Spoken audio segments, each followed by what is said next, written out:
Sucker on the beat.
I really don't believe these niggas. Ron Bulls, James, I see you. Walaikum salam, brother. Smash that like button, y'all. Let's go. Niggas gotta be drunk. They see anything different. Top. Told myself when I get home, then I'ma take the streets. Right. Looking in the mirror, this a better me. Yeah. Like self-care, I'm making time for me. I know these niggas mad cause they can't fuck with me. Right. Prove me you loyal, now you stuck with me. Real. Don't goof around cause there's no luck with me. Show me you loyal, now you stuck with me. Real. You know I'm real, can put your trust in me. Yeah. Try to make them get my vision, I'ma paint it. Move dangerous, cocaine V is white painted. Move cautious, the niggas call it scared, I call it smart. They too tough, they thought it couldn't happen. Now you shot, I talk truth. I jumped off the step, I'm a different stoop. Star Wars gun in the mask, boy a different troop. Yeah, picture niggas playing around with Rosa's son. Have my youngin' light them up, I get you rolled in one. They ain't talking about money, these niggas talking light. Sitting on a brick and a half, I make a move tonight. Yeah, bucket low like I'm a fisherman. No money, I just give her the rod. I'm trying to will her in. Yeah, she turning Mimi when she up there. Love her when I touch there. She can't get enough, oh yeah. I'm the nigga you call when your man bugging. That's right, gon' cry on my shoulders. I know we fucking sound foul, but she been wanting to get a pussy up. And yeah, it's a good enough reason to get a pussy up. So myself when I get home, then I'ma take the streets. That's right. Looking in the mirror, this a better me. That's right. Like self-care, I'm making time for me. That's right. I know these niggas mad cause they can't fuck with me. What's the favorite line? Prove me you love you, now you stuck with me. Real. Another day alive, another day free. Why would I wake up trying to be somebody other than me?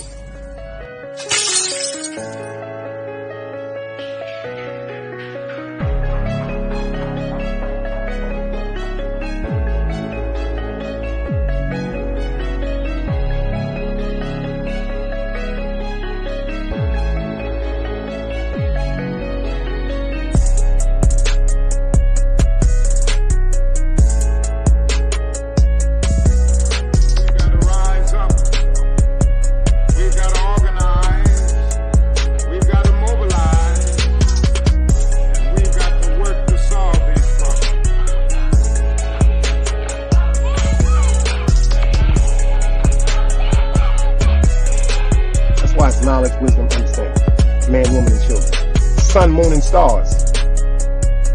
Everything that exists has to coexist within. Like I said, another day alive, another day free. Why would I wake up trying to be somebody other than me?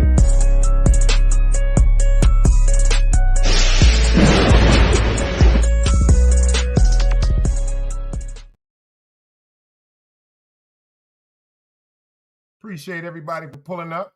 Can somebody do me one favor, if you may, besides hitting that like button or hit that dislike button? Give me the dice cubes and let me know that you hear me crystal clear. That's all I need you to do for me. The attendance is more than enough. The attendance is more than enough. This is a day of peace, right? So, Dog Soldier, I appreciate you for letting me know that you hear me crystal clear. Thank you, James. Let me go ahead and do the roll call right quick. We got James. Walaikum salam to you too, Ak. We got Harlem's own, the legend himself, Ron Borgs is in the building.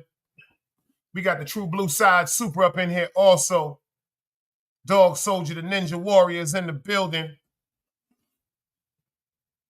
I appreciate y'all for pulling up in the building. I got some work for y'all today. I got some work for y'all today. I got some work for y'all today. I got some work for y'all today. I got some work for y'all today. The first thing I want y'all to do is say happy birthday. If you see the thumbnail that I had up today, you know what I'm saying? It was for my man Rumble. A lot of people look at him like a DCEP legend or whatever. I look at him as my friend. This is him right here. May he rest in peace. Everybody say happy birthday to Rumble. All hail Meg. I want to give him his flowers right now. This is a great man right here. When it comes to legacies, man. When it comes to legacies, man. This is it. This is it right here, man. Rest in peace to Bear, man. Shout out to Almighty Cyclone. Shout out to Barrage, man. Shout out to Dello Starscreen. Shout out to Lee. Shout out to Illville, you dig? Shout out to Bo D. Shout out to Do. Shout out to Spanky, you know? Rest in peace, Half. Rest in peace, Smiles, you know? But happy birthday to you, man. I miss you, Rum. I don't miss the DCEP shit. I miss you. I'm going to always be DCEP. I can't miss that. But I miss you, my friend. The time when you told me, quote unquote, yo, don't do that to your uncle, man. He needs you, man. You the only thing he got. Rumble, you don't know. That day when you told me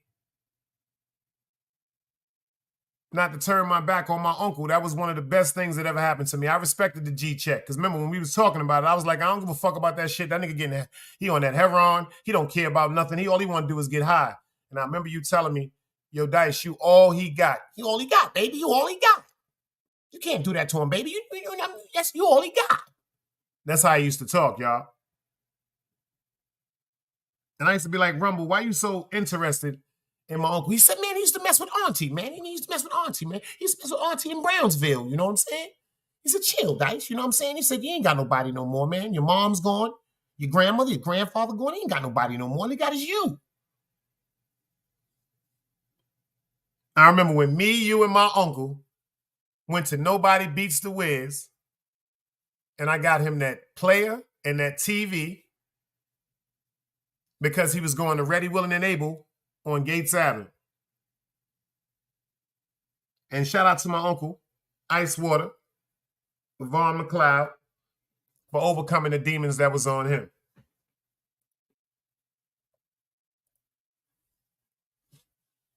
Shout out to everybody in the building. Shout out to everybody in the building.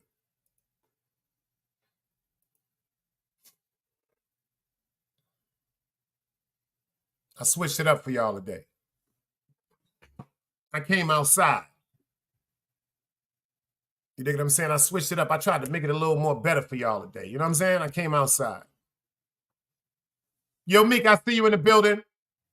See, I was just talking about rum, of course. Happy birthday to the great rum.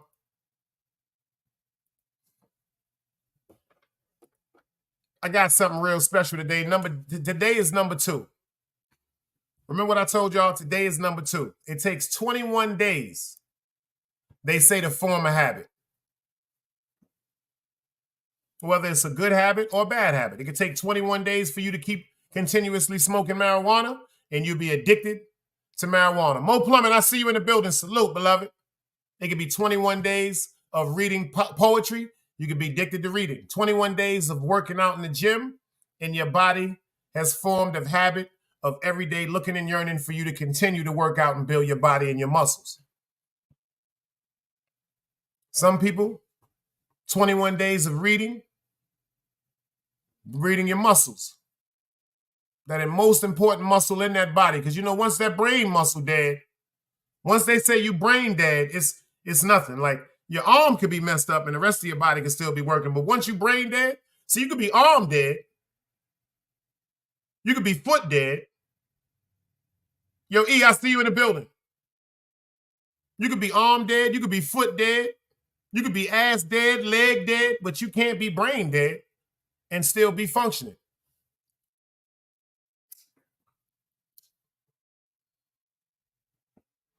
That's a fact, Ron Boogs.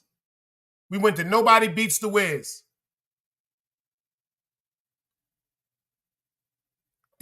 Anyway. Certain things. Hey, Keisha, I love you, girl. I appreciate you for pulling up. If it wasn't for Rumble taking me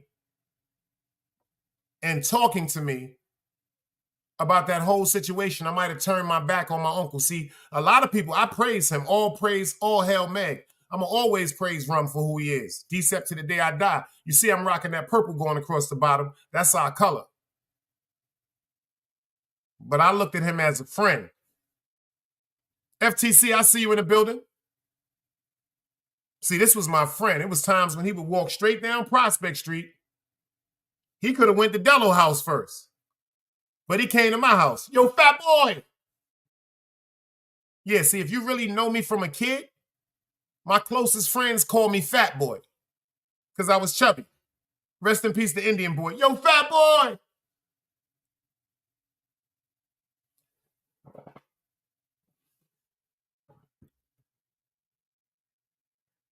I spoke to Barrage yesterday. He sent me some pictures of the repast party that they throw every day for Rum. And I was telling him, and he texted me, and he said he was proud of me. And I told him it was an honor because Rumble, Brian Adams, Barrage, this man right here. Tell y'all something. These men right here, Rumble, and this man right here, Barrage,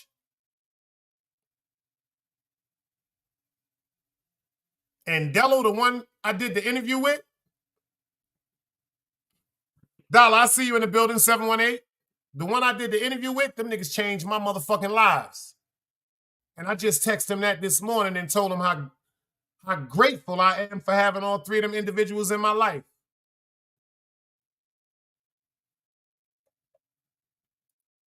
That's a fact. Today is number 2. I told y'all, if y'all really fuck with me, this is day number 2. Day number 2 of forming a habit.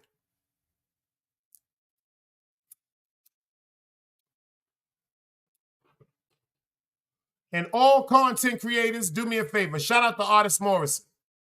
Because somebody trying to fuck Artist Morrison page. People used to wonder, yo, Dice, why do you do subscribers only? I do subscribers only to keep the fucking bots out of our chat and to keep the people that wish us no harm with this piece that we got over here away from us. Because the first thing I want to talk to Team Guardian about some things. Ron Boggs is in the building. FTC Vice is in the building. Louis V and City Bama, if they was here, and Tube Chronicles, that's all I really needed. When it comes to the females, I would need Clarice Bradley, always a queen. Lady K, she with us. So she's part of that now. Because I notice people, they watch our show. They watch the time that we interact with each other. I noticed this, y'all. I'm noticing that so many people say what we do over here.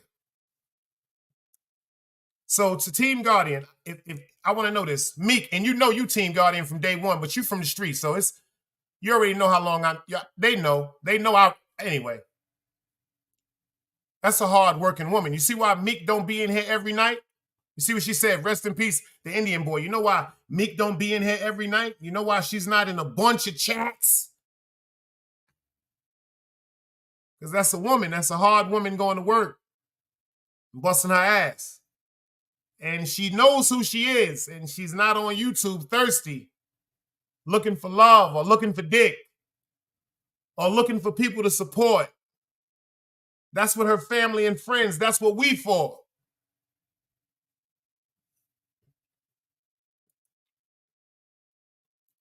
To all content creators, put on subscribers on only. Subscribers mode only. You know why? Because it will stop them bots. They are trying to sabotage. Somebody's trying to sabotage Artist Morrison channel. That's the fact. I went to the last 3 lives of Artist Morrison's, and when he is live, check this out. His numbers will go from 11 people in the building to 78 people in the building to 96 people in the building to 144 people in the building, back down to 23 people in the building, back to 84. That's not Artist. And he caught it. He picked it up. He recognized it because he said it in his last, the last 2 lives. He said, I know y'all trying to play with my channel.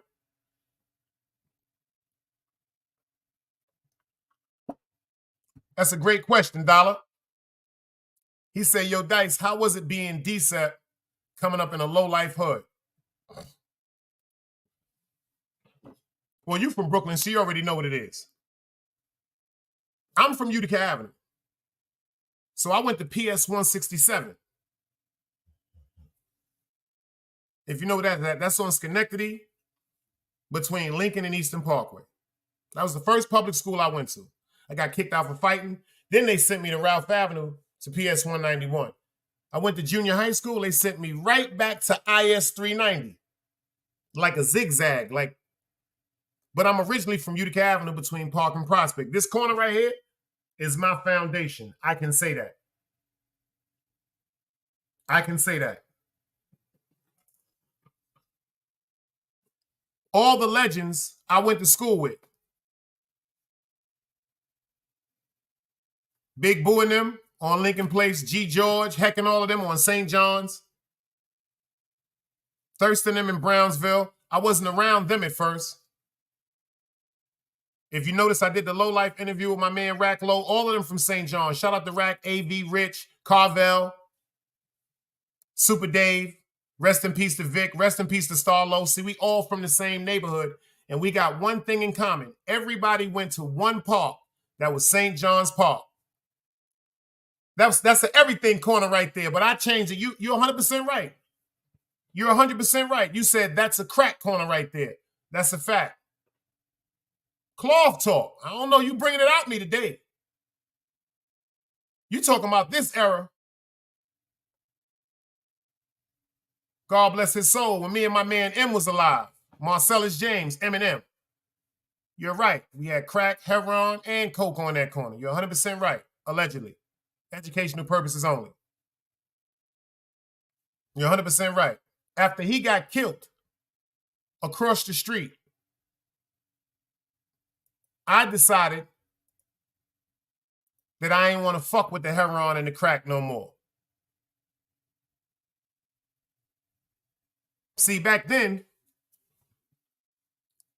shout out to Mr. Teddy, may he rest in peace, on Prospect. Old school man named Mr. Teddy used to play paintball in St. John's Park. He used to ride the bike. He told me something.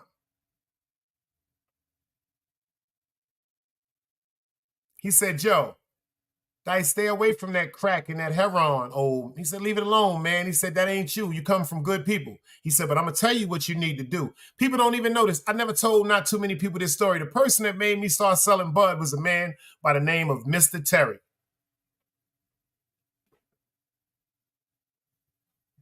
Mr. Terry told me something that changed my life. He said, why don't you sell some weed? This is what made me like really open a juice bar back in the days next to YARDIANS restaurant, even though I started in the street, allegedly. He said, Dice, an old man like me, I smoke weed. He said, my lady, she smoke weed. He said, my son, he smoke weed. He said, my daughter, she smoke weed. He said, you smoke weed. He said, gangsters smoke weed, politicians smoke weed, police smoke weed, teachers smoke weed, ambulance drivers smoke weed, doctors smoke weed, killers smoke weed. He said, that's what you need to look into, boy. One of the greatest jewels he ever gave me. Number one, it was a lesser charge, even though it was still a charge. It was a lesser charge. But when he told me that, it just clicked. Everybody smoke weed. First of all, think about it, Ron Boogs. If you're in Harlem, pay attention. In Harlem, they known for all the coke, the crack, the heroin, the good blocks. But if you're selling crack, you still smoke weed. If you're selling heroin, you still smoke weed. If you're selling coke, you still smoke weed. If you sell weed, you still smoke weed. You see my man said Barack Obama smoked weed? Shit. Bill Clinton, he said he smoked it, but he never inhaled it. Rest in peace to the great M, y'all.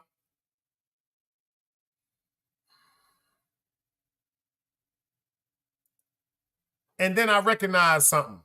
Like I said it in one of my rhymes, I was schooled by OGs of the Ave, my uncle and my pops, Ice Water, my pops, DMC. One fell to the dope game, one fell to the rock. See, all that time, it's like Allah put something in my mind. When M got killed, it made me look at how much we was really fucking up the neighborhood. See, you don't really think about how much you fucking up the neighborhood because you're embarrassed and you're so disappointed because the two most important people, the male figures as far as closer to my age and proximity or can relate to me more is my father and my uncle. My uncle he fell victim to heroin. My pops fell victim to crack. My grandfather, he was old. That nigga wasn't doing nothing but sitting in front of the house, sneaking a cigarette every now and then, drinking some Seagram's gin with some grapefruit juice mixed. He was in his retirement age. Matter of fact, Clarice, see what? She's here now. I just said her name and she popped up. She just popped up. I said Clarice Bradley and always a queen because that's when it comes to when I feel as though it's Team Guardian. But let me ask y'all something. To everybody from Team Guardian and the family over here, how do y'all feel about it when I be joking and timing people out? Let me know if that's something wrong. Because I notice when people talk about that, they was like, that's the only place that times out. He times out his people that come support him. I think they just be seeing the fact when I go, you got 10 seconds, but they don't listen to the fact about I say it's out of love. That nigga Super said, I'm cool with it. He said, Dice, just don't ban me. And if anybody can tell me they tired of being timed out, Clarice Bradley is in here right now. See that? She said, see that? Keith said, ain't nothing wrong with that. That's all love. Clarice said, Dice, you just a bug out. Ron Bull said, yo, that shit be hilarious to me. Thank you. I just wanted to talk to the family about that before I get into this show because I notice a lot of people say that, y'all, and because it just be a joke. You see what Clarice says? She said, I'm always in timeout.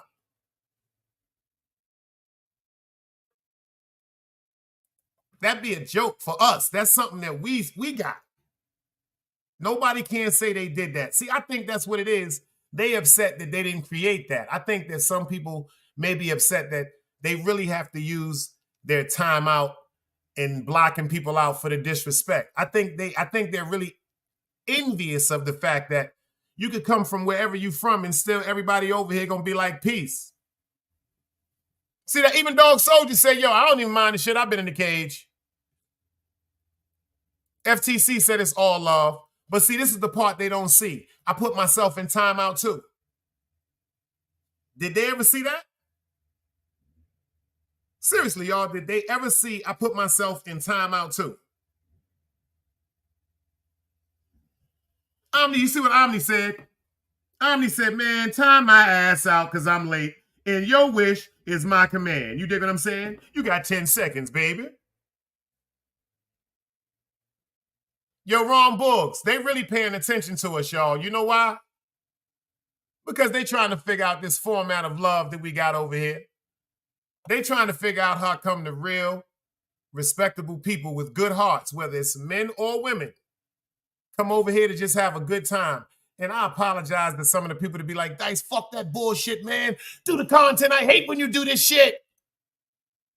I really appreciate y'all. See, when I'm aggravated and I'm mean and I'm like, fuck that, I'm gonna catch these niggas. They're gonna stop playing with me. I don't hear y'all.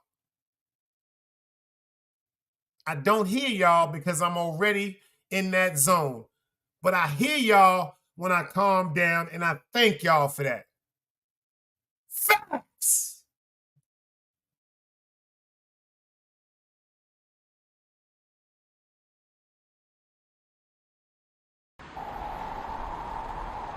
You can't play both sides, you niggas gotta choose. Niggas out here being tough until they make the news. Mama said her son ain't hurt nobody. The streets said her son was catching plenty bodies. If you accept these charges, then please hold. In every hood, it was a nigga that was tough, and he still told. Like, what I gotta do to make you niggas rhyme? Like, I'm ready to kill when the kind of minds I'm cautious. I'm dealing with more sticks than a porcupine. Quill spines, whatever you wanna call them. Yeah, plus my little mama, she a trap queen. Doggy, when she mixed with that Fetty, give him a wop lean. It was a whole lot of cars when there was stimmies round. We going over a year and half you niggas down. All these expensive clothes, like was that smart? Now they uploading they clothes on the Poshmark. Switch, baby, careful with this. I mean, this bitch sharp. One across, one down the middle, look like a chrome heart. Damn, I'm always outside. I'm like, high from who? Bout to put your car on skates. You think you slide through? I help build my niggas. This ain't Legos. Protect the fan by any means. I be Diego. Yeah, tiger to you niggas. I'm an animal. It's a jungle where I'm from. What y'all wanna do? You can't play both sides. You niggas gotta choose. Niggas out here being tough until they make the news. Mama said her son ain't hurt nobody. The streets said her son was catching plenty bodies. If you accept these charges, then please hold. In every hood, it was a nigga that was tough, and he still told.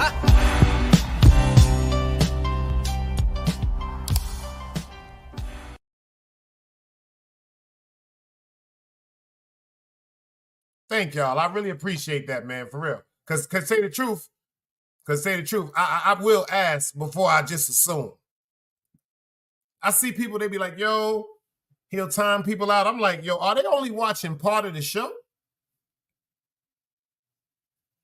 Word up. Dog said, thanks for the support. Shit, thanks for y'all. Yo, let me tell you something, especially to y'all that really know the truth.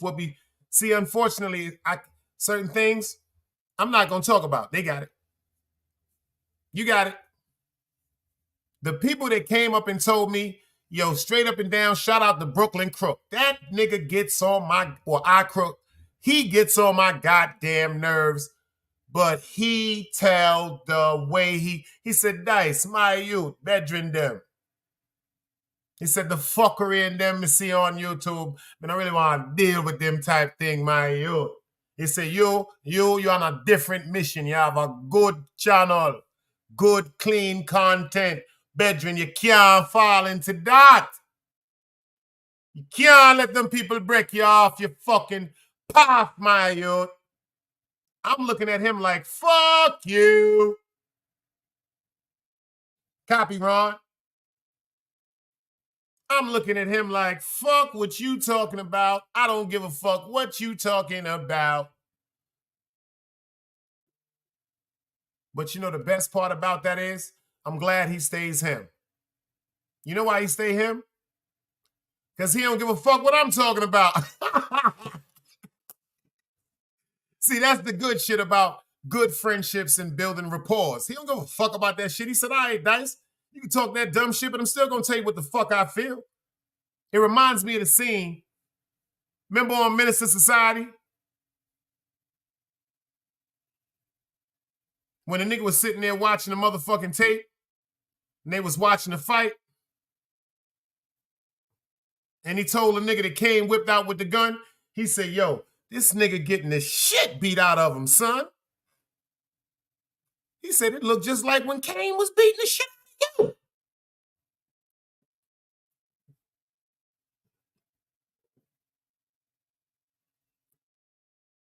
I got something I want to do with y'all today because it's Sunday. It's a sit-back day. It's a calm day. I dropped the link if y'all want to sit up and talk about it, but I got something I got prepared. I got something. I want to show y'all something about a brother that created the 5% Nation of Islam. About 15 minutes of your time I need for that one. It's a brother by the name of Allah. And I'll be honored if y'all sit there and listen to the vision that he had for all of us as people. As people.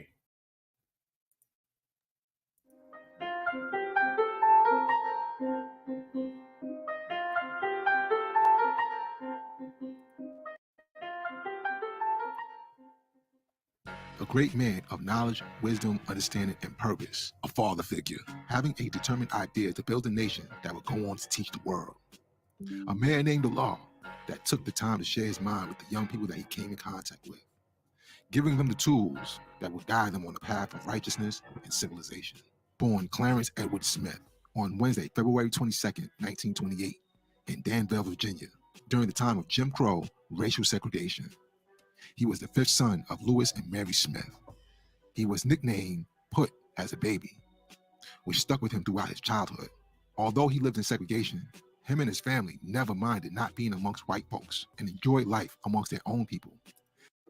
Did y'all hear what he just said? He said, even though they came up in the Jim Crow era, check this out, their family was okay with the fact that they did not have to interact with Caucasian people because of the love and the respect they have for each other as individuals, as black people as a whole. See, some people want to be a part of some shit. That's what shit is fucking up. That's what shit is fucking up. Once you know who you are, your purpose, what you come from, and everything that goes with that, everything else should fall in line. Having been raised with a down sense of values, convictions, wisdom, and awareness. In 1946, he came to New York to join his mother and his brother, who came to Harlem prior, looking for employment. Once in New York, the nickname Put that he was given as a child was mistaken as Puddin', and this became his new nickname. During the same year, he met Willeen Jowers, then would go on to have two sons in 1949 and 1951. He later married another woman named Dora and had more children. In 1950, he joined the United States Army and went to fight in the Korean War.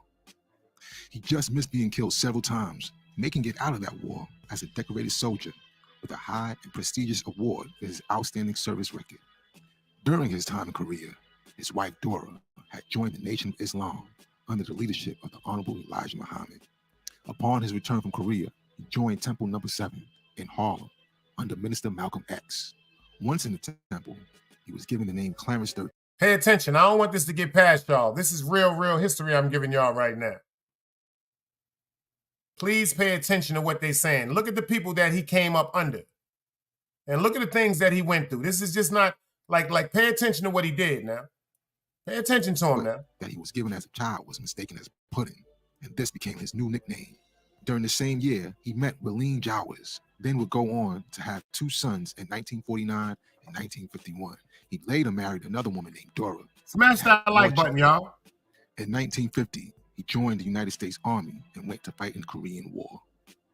He just missed being killed several times, making it out of that war as a decorated soldier with a high and prestigious award for his outstanding service record. During his time in Korea, his wife Dora had joined the Nation of Islam under the leadership of the Honorable Elijah Muhammad. Upon his return from Korea, he joined Temple No. 7 in Harlem under Minister Malcolm X.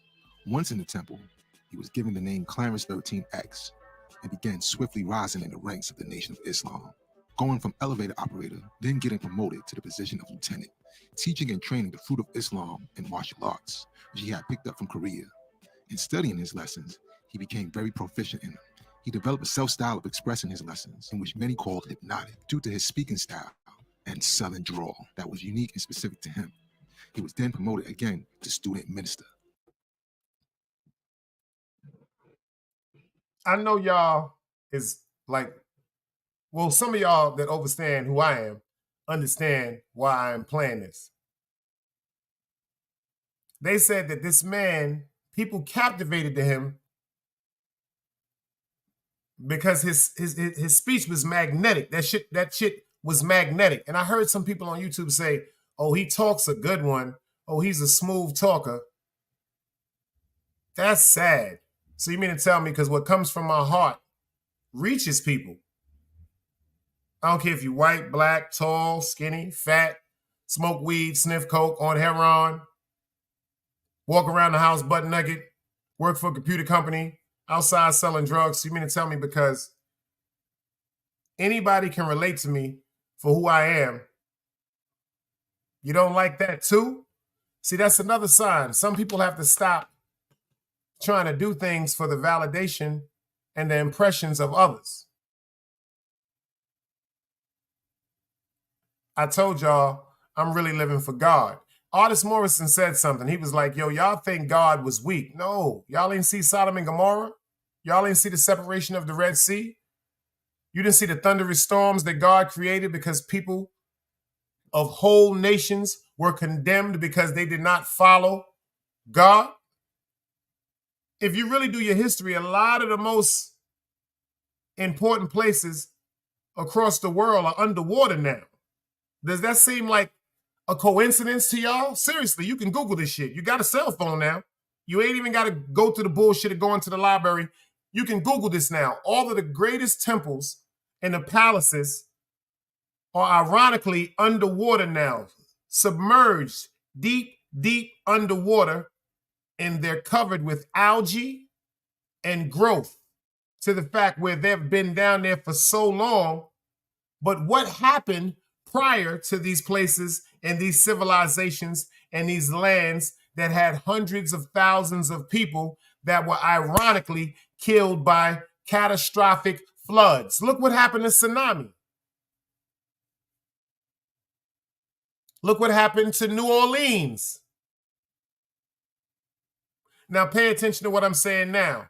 The same catastrophic floods that killed people in hundreds of thousands like tsunami in New Orleans, thank God, because of the technology that we have today, it was grabbed and stopped. Now I'm talking back in the days, hundreds and hundreds and hundreds and hundreds and hundreds and hundreds of years ago. See, the largest places of water, when you go under them, are actually taverns and stuff like the Everglades that are drying up now, that is showing you that is, man, it's time for y'all to pay attention, man. Let's go. It is said that the Honorable Heaven in Harlem under Minister Malcolm X. Once in the temple, he was given the name Clarence 13X and began swiftly rising in the ranks of the Nation of Islam, going from elevator operator, then getting promoted to the position of lieutenant, teaching and training the fruit of Islam and martial arts, which he had picked up from Korea. In studying his lessons, he became very proficient in them. He developed a self-style of expressing his lessons, in which many called hypnotic, due to his speaking style and Southern drawl that was unique and specific to him. He was then promoted again to student minister. It is said that the Honorable Elijah Muhammad took note of this fiery minister and wanted to meet him. During this time, there was some turmoil in the temple, and although the lessons clearly stated the black man is God of the universe and there is no mystery God, few ministers disagreed with Allah's literal interpretation of these teachings. He decided to leave the temple due to a few differences he had with the Muslims. During the same time period, Malcolm X, with his own set of differences and difficulties, also left the temple. When Allah left Temple Number 7 in 1963, a few other brothers that agreed with the reality of his teachings also left with him. He returned back to the streets of Harlem, where he would manifest and teach the youth in the streets who had not been reached or overlooked by the Muslims and other organizations of the time. The understanding that he gained from observing the lessons that taught the original man is the supreme being, and there is no substance or force in the universe that does not exist within a black man, meaning that there is nothing greater than a black man. He realized that what he had learned applied to himself. He changed his name from Clarence 13X to Allah and began teaching those he came in contact with. And recognizing that most of the older folks were reluctant to change their ways, he focused on the young. Allah and his right-hand man, Justice, developed a system of math. Now, y'all heard that, what he just said? It's just like YouTube. When he developed this sense of refreshing us as who we are, the original and the most important thing on this earth. The older people, like the people that was older than him, like maybe the elders, or the people that was his age that was already too succumbed by the bullshit, they didn't want to hear that bullshit. So he told everybody that walked in a line with him, with his beliefs, said, yo, we have to get them babies right. See, pay attention to this. It's just like with the Ku Klux Klan. Racism is taught to people. That's not in your blood. That is taught to you from you're a baby. So he said, if we get to these babies and start teaching them knowledge, wisdom, and who they are, who they're supposed to be, what they come from, they're going to grow up. The seeds are going to be planted. They're going to grow up from babies to younger teenagers, to young adults, to adults, to elders. So with all this wisdom being transferred around the world,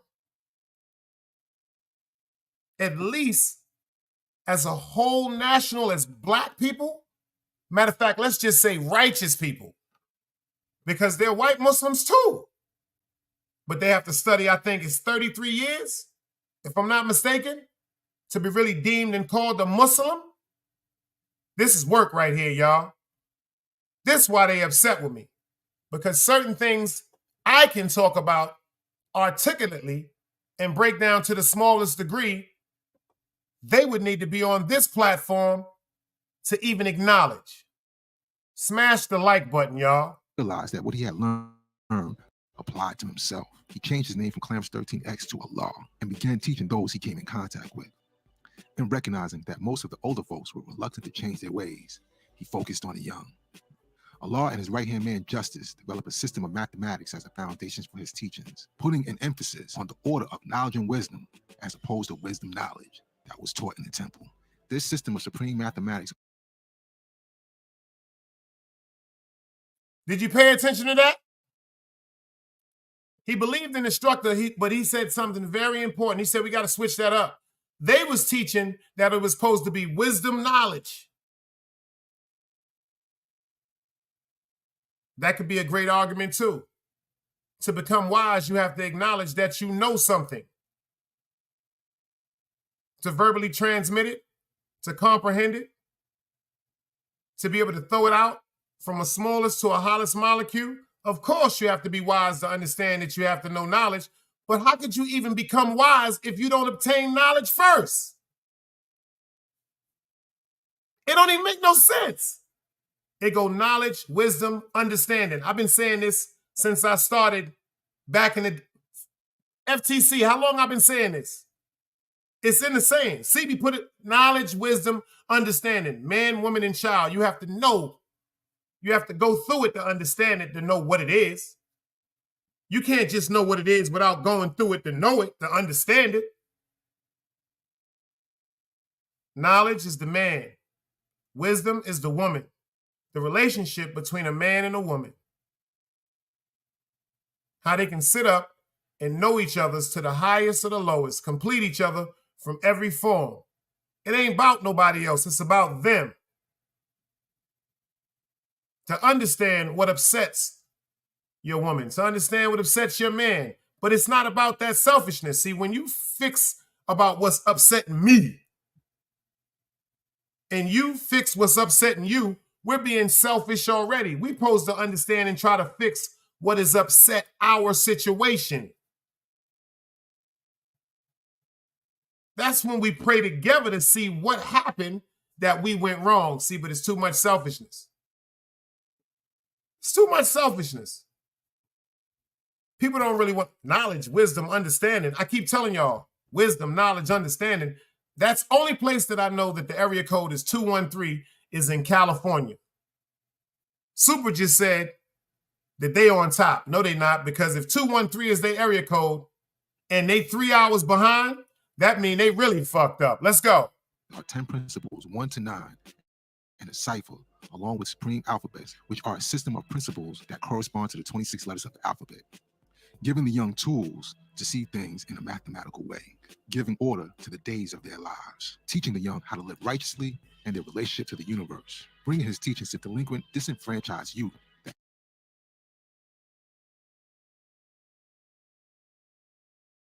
You heard what he said, giving order to their days and their lives. By meaning of giving them order to their days and their lives, when their mothers and their fathers is going to work, or their mothers and their fathers, unfortunately, is overdosing or using drugs or prostituting or suffering from addiction, what they're going to do is we're going to give you places where children can come be children and be groomed to be young adults and to be successful individuals, and most importantly, be taught how important they are as being Black. Putting order, make it every time they leave that mosque, every time they leave that center, they go home. They might have to go back home to a fucked up crib where the mom's got another nigga in the back room every other day. Might not even know if their mom's gonna get home. Might not even know if it's gonna be their food there. But when they go to sleep, even if they go to sleep hungry, they have something in their head, like I'm forming now, the second day of habit. They're forming that the next day they know they can get up and go to the mosque or go to the recreational center and build with the brothers. And the minute they walk up into there, because they're going to get that knowledge that because all they want to do is learn, it's nothing for them to say, brother, I'm hungry. My mom's didn't give me nothing to eat last night, and they're going to feed them. Society keeping up on.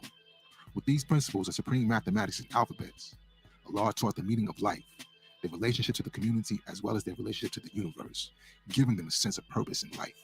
Allah focused on 9 young men that stood out in the Harlem neighborhood, empowering them with the knowledge of self, knowing that they would spread it to their peers. These first 9 young men came to be known as the firstborn of the 5%. Pay attention to what he said. He chose 9 men. 9 men to spread his wisdom. 9 strong, influential Black men in the neighborhood to go 9 different directions to plant seeds of knowledge, wisdom, and understanding. Pay attention to this, y'all. This is content. Let's go. Their relationship to the community, as well as their relationship to the universe, giving them a sense of purpose in life. Allah focused on 9 young men that stood out in the Harlem neighborhood, empowering them with the knowledge of self, knowing that they would spread it to their peers. These first 9 young men. And please don't misconstrue this. When he said stood out in the neighborhood, this means, quote unquote, that was getting money.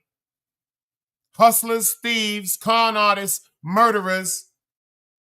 Matter of fact, what we just say, animals that became civilized under the... Let's talk, y'all. Came to be known as the firstborn of the 5% nation. Allah became known as the father because he was a father figure in a community full of broken homes. And he could see the farthest, furthering the education. Pay attention to what he just said. Allah was known as Father Allah because he was a father figure to all these children right here, all these teenagers, all these young men that was out there doing crime, that he civilized them and told them, brother, this is not the way. They're setting you up to kill yourself and destroy each other. Let me give you a better way to work. Let me show you about going to work. Let me show you about going to school. Let me show you about reading, improving your education, instead of decreasing your education by staying out here destroying the neighborhood. He chose them. It's just like Jesus chose the disciples, y'all. It's just like the disciples that Jesus chose to walk with him.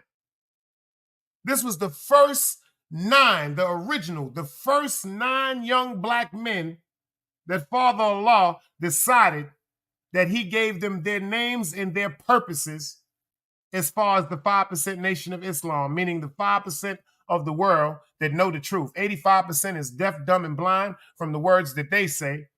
And the only reason why they're going to be somewhere because they want to be a part of something. 85%, and then there's 10%. That's the reverends, the pastors, the imams that know that people are so easy to be manipulated. They're so wicked, they will sit up and just mesmerize them talking and try to take all their money, not even caring if they know who they are. And then it's 5% like us that are called the poor, the righteous teachers that people will ridicule. Pay attention. People will make mockeries of.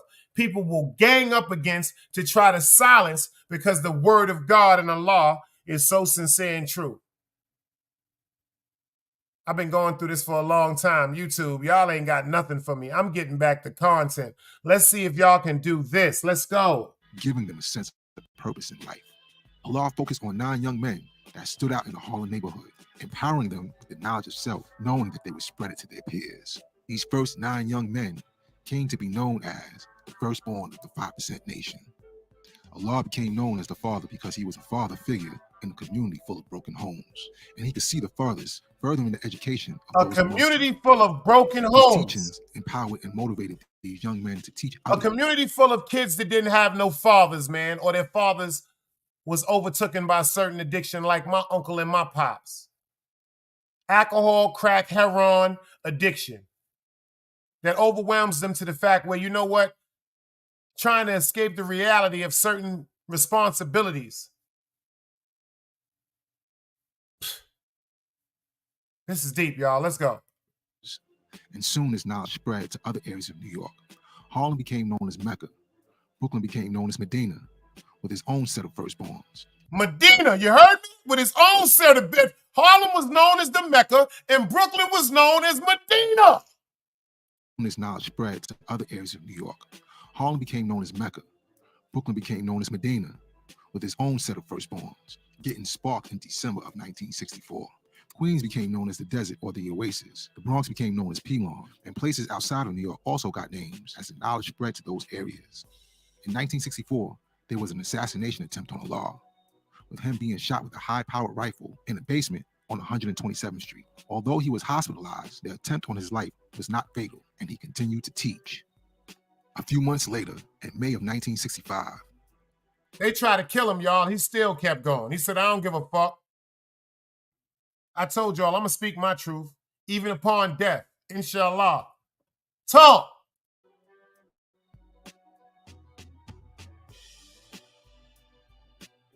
He was charged with disorderly conduct after a disturbance was brought about when 2 police officers attempted to break up the rally he was holding. During the arraignment in court, he told the judge he didn't need a lawyer because he is Allah and could represent himself.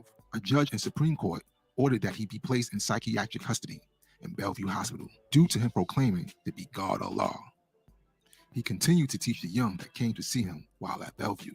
They then transferred him to Mattawan, separated him from his 5% until his 5% got word of where he was, and then they began traveling to visit him in Mattawan. His nation continued to grow as his teaching spread throughout the state, country, and eventually the world. Those that locked him up called him crazy, yet as time passed, they granted him his own office and a telephone to call whoever he wanted, in a time before cell phones. The atmosphere of the time was one of great tension and turmoil between black and white communities. However, Allah taught his nation not to be pro-black or anti-white, yet to be pro-righteous and anti-devilishment, knowing that not every black man is your brother. Hold on. Did you hear what he just said? Did y'all hear what he just said? Hey, Harley. Did y'all hear what he just said? He said, don't reject no religion.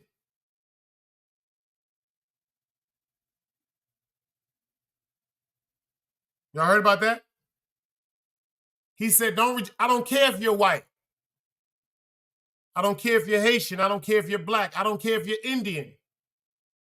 I don't care if you're Venezuelan. I don't care if you're Puerto Rican. I don't care if you're Dominican. I don't care if you're Guyanese. I don't care if you're Jamaican. He said, because just because your brother is black does not mean he is your brother in heart. The most wicked devil is a black devil. I seen it all my life. I see it on YouTube right now. And the reason why he said he will accept all nationalities and ethnicities, he said it's only one clause he wants. You got to be for God. He don't care what color your skin is. He don't care nothing about that shit. He want to know what your heart pumping like. That's what he want to know. The same way, not I'm going to say it again. it granted him his own office and a telephone to call whoever he wanted in a time before cell phones. The atmosphere of the time was one of great tension and turmoil between black and white communities. However, Allah taught his nation not to be pro-black or anti-white, yet to be pro-righteous and anti-establishment. Knowing that not every black man is your brother, the same way, not every white man is your enemy. He's also teaching that the black man is God and had a responsibility to teach all human families of the planet Earth. During this time, there was some confusion as to the difference between the 5% nation and the Nation of Islam, due to similarities in the names and some of the teachings. In 1967, Allah instructed his 5% to change their names from Muslim names to draw their names from the supreme mathematics and alphabets. Allah was very particular at distinguishing his nation from Muslims. He also taught the sisters that the earth is the black woman's twin in nature. Thus, the 5% women are called the earth. The black woman is symbolic to the earth in many ways, and the earth is the only planet in our solar system that is capable of reproducing life. So, an emphasis on teaching the babies is also a core part of the teachings of Allah and his 5%, expressing that the babies are the greatest and the future of our nation.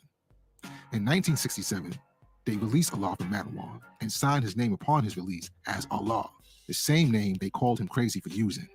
Upon his release in 1967, the 5% nation held its first universal parliament in Mount Morris Park to welcome him home. He spoke to his growing nation at the first universal parliament, thanking and acknowledging his 5%ers for being strong and continuing to grow in his absence. The mayor of the time, John B. Lindsay, took note of the great work Allah was doing and decided to develop a task force dedicated to building ties with community leaders, with Allah being top priority. Other politicians looked to build ties with Allah as well.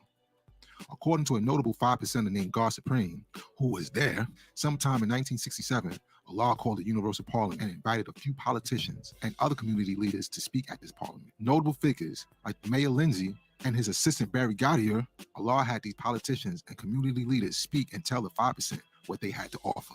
The mayor gave Allah the Street Academy with a 99-year lease, which opened early that summer of 1967 at 2122 7th Avenue, where it remains to this day. In addition, the mayor gave bus rides and trips to young 5%ers, as well as grants for those who completed Harlem Prep, an educational program to help young adults prepare for college. Pins of the 5% flag were printed and given out, and a host of other things that the mayor's assistant made sure was taken care of and done right. Governor Rockefeller made sure that many of those that paid their debt to society were let go from the penal system.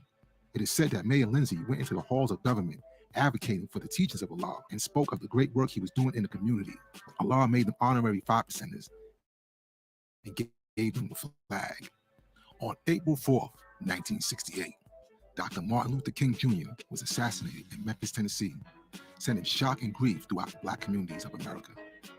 Allah and his 5% have a foresight that 85% of the people will react violently without any consideration of a who, what, where, or how to execute their desire for justice.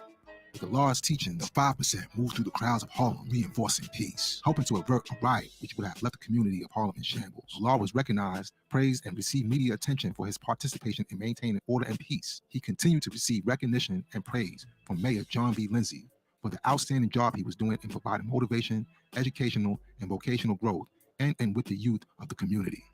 On Friday, June 13th, 1969, at the age of 41, Allah was gunned down, shot 7 times in the elevator of Martin Luther King Towers on 112th Street in Harlem.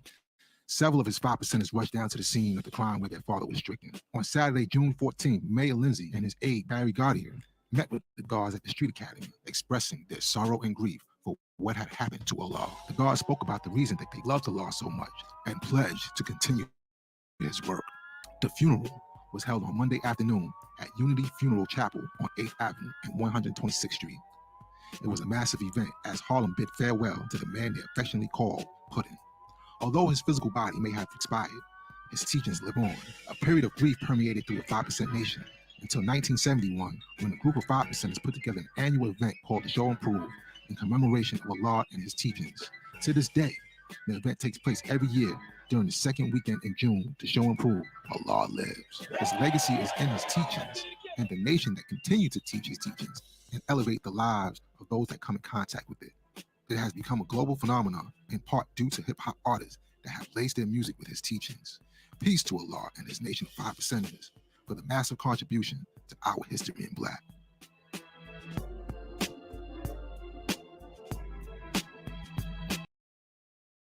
That's a fact. Oh, I got some great work for y'all, man. I got some great work for y'all, man. If you say y'all wanted to get back to this content, we can get back into this content. I got something that I want y'all to hear. You dig what I'm saying? I got some great things I want y'all to hear. You understand what I'm saying to you?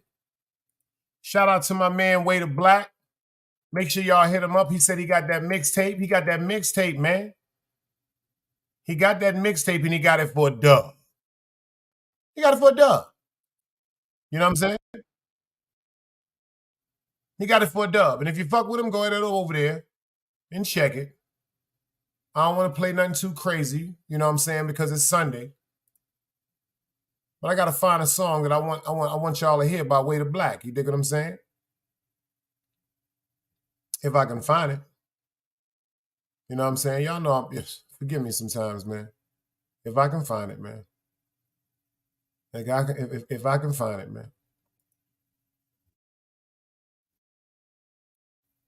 Well, I guess I couldn't find it. I don't know. You know I be bugging sometimes, man. I don't know if y'all ever saw the debate between anybody in here ever seen the debate between Louis Farrakhan and Phil Donahue? It was one of the greatest debates ever. It was one of the greatest debates ever, man. Let's get into this right quick, man. I want y'all to listen to how articulate Farrakhan is, and how Donahue tried to embarrass him so many times, but he couldn't because of his intelligence. This is what people fear, a conversation. Mr. Louis Farrakhan, who is he and why is he saying all those things? Ask him on our next Donahue. Pay attention, y'all. I'm going to take y'all back. Let's go. Fair YouTube usage. We haven't had this many... I'm not sure what the mission of this chap is standing back here, but I don't want him angry at me. I think they get the job because they look mean. Now, you notice this? The first thing he did, he started off with a mockery. He starts off with a mockery. This is a Phil Donahue show, y'all. He starts off with a mockery saying he don't know who that is standing behind him, but he wouldn't want to get him mad because of the security that comes with the fruit of Islam. But pay attention to how calm the Minister Louis Farrakhan is. Pay attention to his demeanor.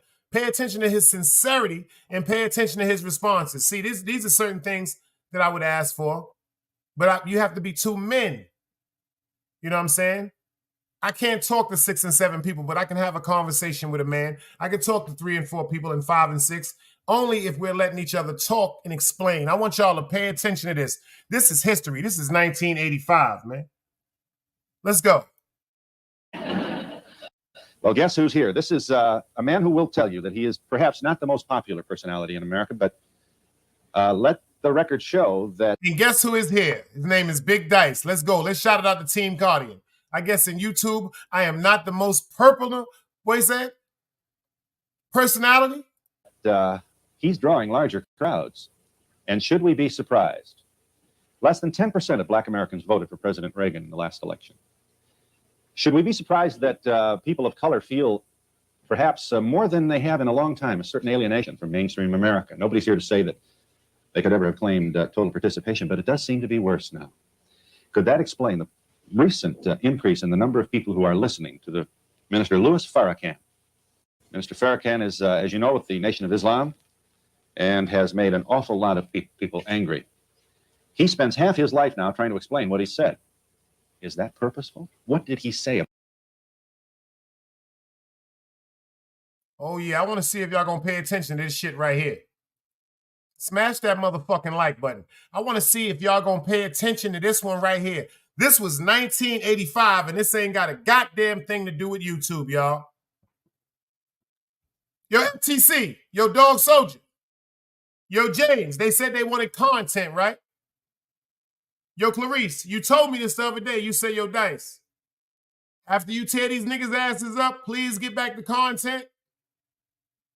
To all the people that was like, yo, Dice, we don't give a fuck about that bullshit they talking about. Let's get to this content.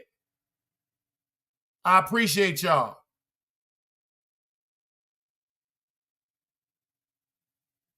Pay attention to what they just said. They said Farrakhan is hated. Pay attention to this, FTC. FTC, I ain't even call you and tell you I was going to drop this drool on y'all today. It's Sunday. I want us to sit back and relax and take our time with this one. Yo, dog, I ain't even tell you what I was going to do about this. I ain't even put it in the motherfucking... I say, yo, they going to run up in it. Nah, this is that work. This is day 2 of trying to form a habit. 21 days, you have a habit formed. So all the devils that want to come around and disrupt me, you can't disrupt me because I won't be saying anybody's name on YouTube no more. I'm getting back to this content. I got to go hard. You dig what I'm saying? I got to do and prove that I am a content creator. I'm not a person that wants to do rebuttals. I'm not a person that wants to hurt or disrespect somebody. I'm going to prove to y'all I'm a content creator. There's so much of a difference. That's what people are upset about. I remember people told me before, Dice, don't explain what you mean. No, I'm going to explain what I mean. And I said that to y'all because if I'm your friend or we people and you do something to hurt my motherfucking feelings, you better explain what the fuck happened that made you do something to hurt my feelings. And then I'm going to say my fault. Then I'm going to say my fault.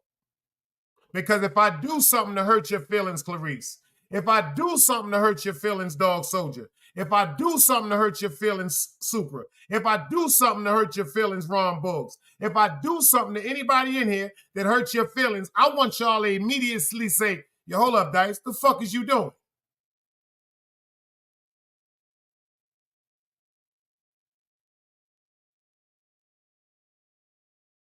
Tell me if I did something wrong. Shit. Because if I upset you, you better tell me, and I better be able to explain to y'all, because, see, the explanation is from the heart. This is what the explanation is. Some people feel as though they don't have to explain themselves to nobody because you're selfish. You do have to explain yourself to somebody if you hurt them, if you hurt their feelings. You're selfish. All them people to be talking about, they ain't got to explain themselves to nobody. You're alone and you're angry.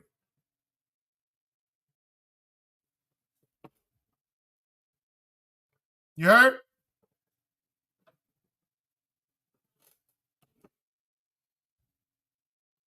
I got it, Keish. Seriously.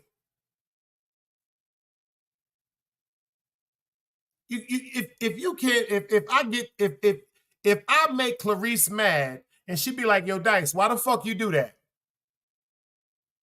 And I go, I ain't got to tell you why I did that. I just did that. That's not my friend. I'm disregarding why she's even upset. I'm disregarding why she's like, yo, Dice, what the fuck is going on today that you coming at me like that?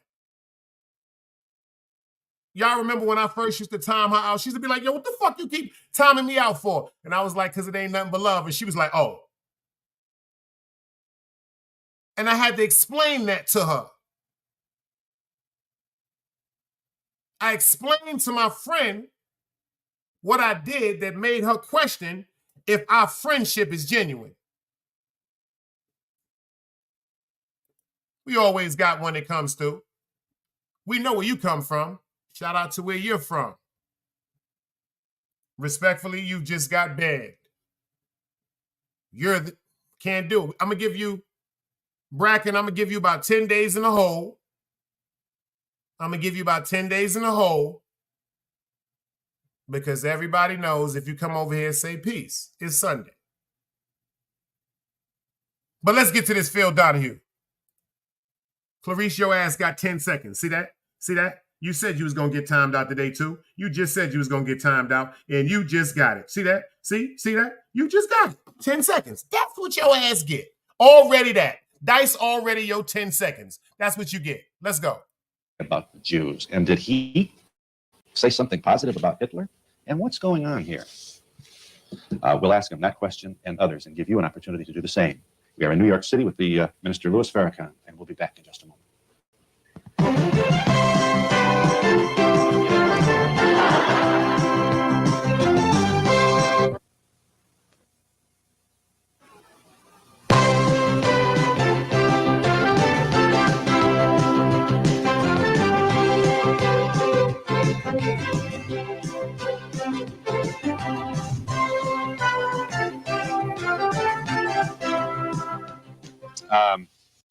Okay, where do you begin with Minister Farrakhan?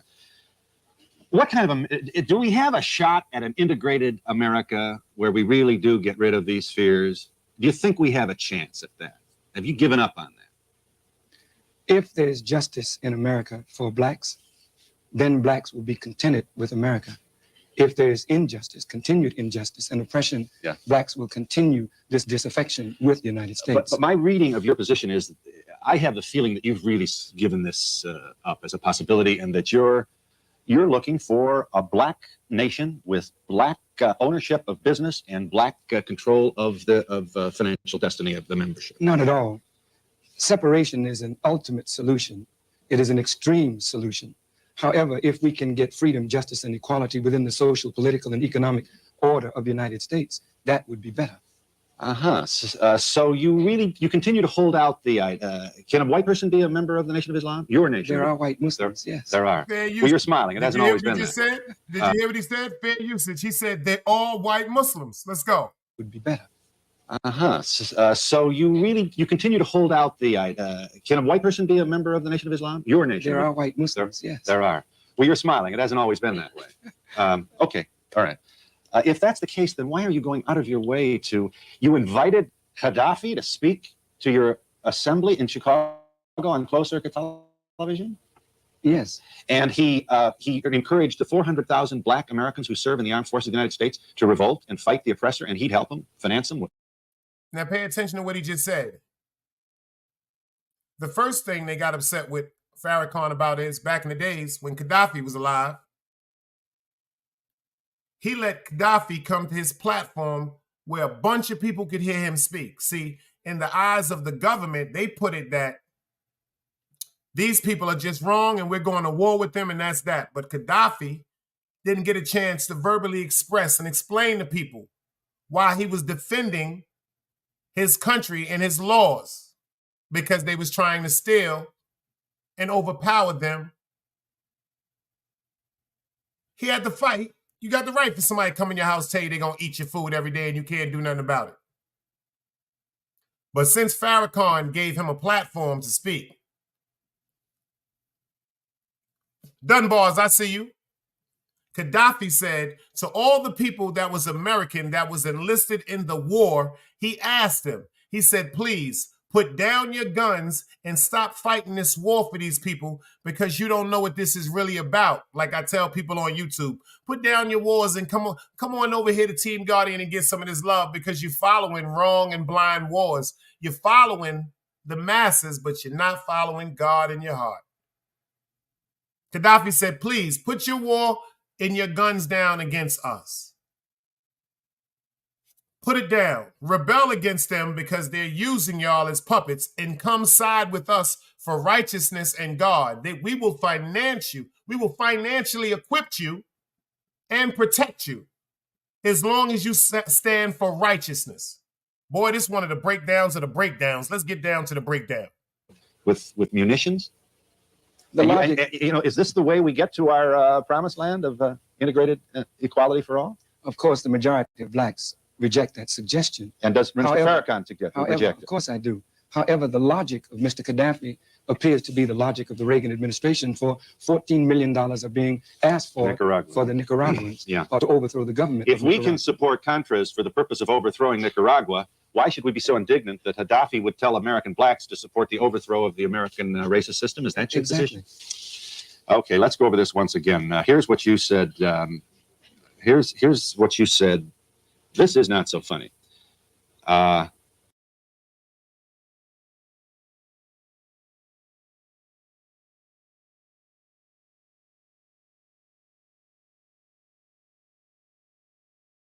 Here was your statement regarding, this is perceived by most people who saw this and heard about it and read about it as a Jewish slur. Here's what you said. May we see that, David? Nation called Israel never have had any peace in 40 years, and she will never have any peace because there can be no peace structured on injustice, thievery, lying, and deceit, and using the name of God to kill your very religion under his holy and righteous name. Yeah. Now, you're probably getting tired of explaining this. Did you say gutter religion or dirty religion? First, let me say this, that your religion is not just what you profess. Your religion is what you practice. Jesus told his disciples, be ye doers of the word, not just hearers of the word. Lying, thievery, injustice, and murder is unclean. And using that to shield your, what I call dirty practice under God's name is practicing dirty religion. Would you say the same thing to Gaddafi? I would say that any person that violates principles of righteousance and decency is practicing dirty religion. Does he? Oh. Here's a man who exports terrorism. Here's a man that the president of Egypt has condemned as an exporter of a man who. Now you're going to give us a long speech about how do we know in the white press and maybe you do not see. All right. Let me say this. Yeah. Terrorism, like beauty, is in the eye of the beholder. That's what Menachem Begin says. That's what the people who fought for Israel want to say. Menachem Begin was a terrorist, and now he's accepted as a great statesman. Well, okay, but my point is, who decides what terrorism is acceptable? You? I'm not that judge. But you certainly brought your judgment to Israel in this. I said exactly that which is truth. You cannot refute what I've said. Israel has not had any peace in 40 years, and it does not look as though she will have peace because there is no peace structured on injustice. You know, it is a fact. Israel has a lap full of problems, as does America. There's no doubt about it. You know, it's going to be real hard to argue with you regarding the grievances. And I certainly think it's a mistake to get into a contest about whose atrocity is the worst atrocity. Nevertheless, are you here to say that the Jews are not entitled to any homeland anywhere? For 40 years, the Jewish state has existed, and they've had problems defining what is a Jew. Once we can define what is a Jew, then we can talk about a Jewish homeland. What is the definition of a Jew? And what is the definition of a member of a Muslim? No, nobody's certainly, like most religions, you're fractured yourself. Jew is not a race. Check them out. But what's your point? My point is, I can define what a Muslim is. A Muslim is one who submits to do the will of God. What is a Jew? Yes, but then from then on, we get all kinds of. You see, they don't want him to talk. They don't want him to talk. He's trying to talk, but they're trying to. You can't overtalk God. What is the definition of a Jew?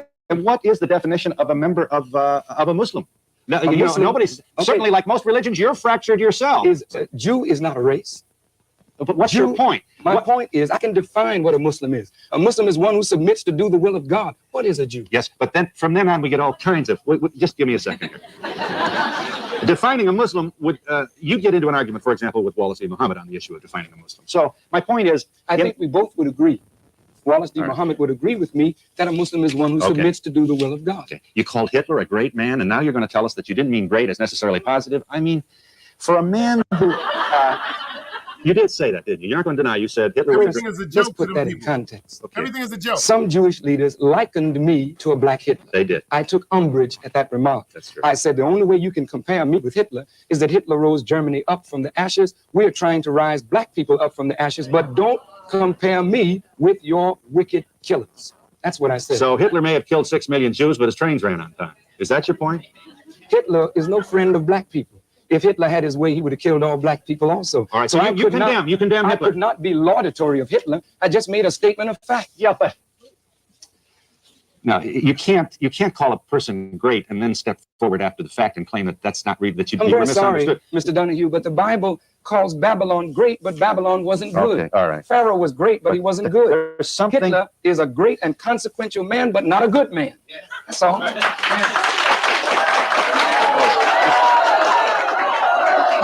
I'll tell you this. Let me say this. Here's the incident. Does God talk to you, Minister Farrakhan? Does God talk to you? Do you mean, do I hear God in my ear? No, of course not. Are you a prophet? No, I'm not. So you are then, so you really don't have you don't have any special divine stuff that I. See, he trying to make a mockery of him because he didn't understand anything he said. He told him, he said, Joe, how can you say that Hitler was a great person, praise him for being great, and then condemn him in the same sentence? He said, because you didn't understand what he said. He said, he praised this Hitler because he took a race of people and made them overturn the oppressors. He said, but he does not stand with his tactics because the leadership that he showed to make them oppress the overtake the oppressors, he turned into wickedness, and that's the part he couldn't stand for. That's the part Phil Donahue didn't want to hear. What he was telling them was, yeah, that nigga told people, stop letting people beat on you, nigga. We got to fight. But then when they got to the fact of fight and strength and became an army, he programmed them with wickedness and hatred and made them kill off a race of people. But he was killed or disappeared or vanished before he had a chance to let that plague go across everything from around the fucking world. Let's go. Get him, Farrakhan. In the words of, get him, Farrakhan. I don't have, right? I don't know. That's I mean, debatable. Well, I think that's a very important concession. I appreciate very much the humility with which you confess to being a mortal human being, subject to error like all of us. And yet you do have you have a messianic posture about you. You do, if you were honest to say you're not a prophet, but you present at the podium as one, sort of a follower of Muhammad. And that's the problem. You have every right to practice your religion. I don't want to sound patronizing, but once we don't allow people to do that, we really have a bigger problem than we can possibly imagine. But you do not have the right to claim absolute truth, and that's what I hear from you. You disagree with Minister Farrakhan. You disagree with God. That's pretty arrogant thing to do. Mr. Swaggart and other white theologians take a very strong theological position. Yes, they do. You don't question their right to believe in the correctness of their vision. But I certainly question their right to impose it on other people. I believe in the correctness of the position of the teachings of the Honorable Elijah Muhammad, and I stand on that position. Okay. You were born Louis Eugene Walcott in Boston, the Roxbury section of Boston. You married once. No scandal there. 9 children. Yes. The youngest of whom live with you in what I'm told is a predominantly white suburb. Is that so? It's integrated. But I assume you're proud of the fact that you live in a community that I assume you feel is the forerunner of what you would like to see all America become. Is that so? I live in a nice community, and I'm proud to live there. I had very much difficulty in living in that community, but that has been overcome. Yeah. You really are. Your timing is perfect. Your timing is perfect. If it wasn't you, it would be somebody else. We have ourselves a whole bunch of problems here. We have You see how disrespectful that comment was? He said, your timing is perfect. If it wasn't for you, we'd have somebody else to make a fool of and try to embarrass and try to disrespect and discredit. See, they didn't have nobody to get at. They didn't have nobody to hate on to distract people like that. But when Farrakhan came, they said, we got one now because he ain't going to back down. Let's go. But I assume you're proud of the fact that you live in a community that I assume you feel is the forerunner of what you would like to see all America become. Is that so? I live in a nice community, and I'm proud to live there. I had very much difficulty in living in that community, but that has been overcome. Yeah. You really are. Your timing is perfect. Your timing is perfect. If it wasn't you, it would be somebody else. We have ourselves a whole bunch of problems here. We have an administration that appears to have been going out of its way to alienate itself from your brothers and sisters. We have a rise, as NBC News viewers might have noticed last night on the news. The Klan is back in bigger and bigger numbers. So we shouldn't be surprised that you're drawing big crowds, Mr. Farrakhan. Here's the question. The problem is, sir, that I was drawing large crowds 4 and 5 years ago. Okay, but the white press didn't notice. That's right, without the press's notice. Now look, we still got more. We got another statement here. Now, here we go. This is Milton Coleman. You're going to what? You wanted to bring murder to his wife? Now you're going to give me a long speech about how this isn't what you meant? Here's your statement. This is remember the Coleman thing, Washington Post? We're to make an example of Milton Coleman. One day soon we will punish you with death. Because you are interfering with the future of our babies for white people and against the good of yourself and your own people. It is a fitting punishment for such dogs. And if a woman lie down with this kind of person, that person, the woman, becomes a candidate. Yeah, go ahead. You have certainly cut up that tape. You never kept my words in context at all. Then if I had threatened the life of Milton Coleman, why was I not brought before the courts of law in the United States and punished? That is a punishable offense.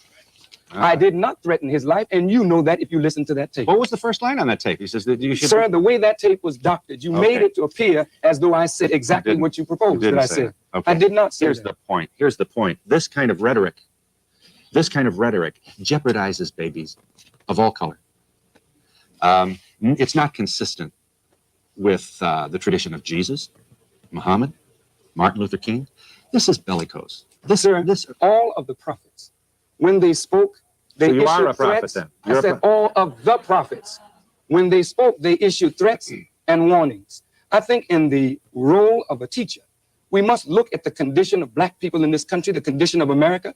And if the country continues in the path that the country is going, all intelligent people see the country going the way of Rome, the way of ancient Babylon, the way of Sodom and Gomorrah. Something has to be done of a positive nature to turn this around. You know, let's get this in. Who's going to say that we don't have problems? College basketball. Listen, this isn't funny. Now, these young men are innocent. But if corruption has hit the NCAA final teams in the basketball tournament without having yet proved their case, these young men are innocent. Let's get that in. That does not look good for us. General Dynamics on the take. They're building submarines, and the guy who ran the company is hiding now in Greece. General Electric, top 10 Fortune 500. Minister Farrakhan is right when he says we have a problem. The question is whether you're contributing to the possibility of making it worse. The question is, Mr. Donahue, how many babies are going to be quite literally dead in the crossfire of the prophets? That's the thing. The question is, yes, there's corruption. Yes, blacks are suffering. But what is the solution to the problem? In my judgment, sir, the solution has to revolve around two things: a united front of all black leaders and black organizations to address the problem of black unemployment and black suffering. We are blessed to get out of the economy of the United States this year approximately $204 billion, making us the 12th richest country on earth. I'm talking about black people. With that kind of money redirected into the hands of black people, we could redress our own grievances rather than standing on corners or begging white people to do for us what we should now do for ourselves. That, I believe, is a solution to the problem. We are in New York City with Mr. Farrakhan. We'll give this audience an opportunity, and we'll be back in just a moment. Donahue didn't expect this respect. Even his audience loving this conversation. This is what you call two people debating, having a conversation over differences. Let's go. Smash that like button.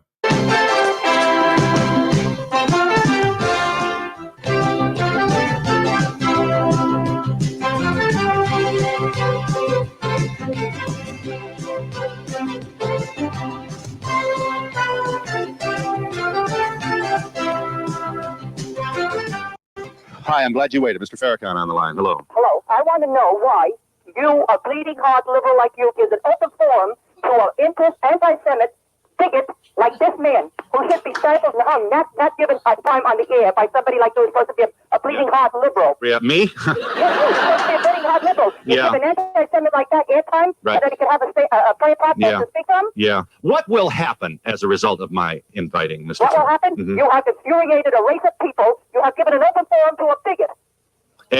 And he shouldn't be allowed on media. No, I'm not saying stifle all people. Stifle Hitlers that are just forums, and that's how you have thousands of people going to the crematorium. Yeah, but isn't it useful to know? We know. We've seen him. You do know. We've heard him. We've heard his. How did you know? How do you know? How do you know? Listen to the man. Well, but you wouldn't be able to if I followed your instructions. That's the point.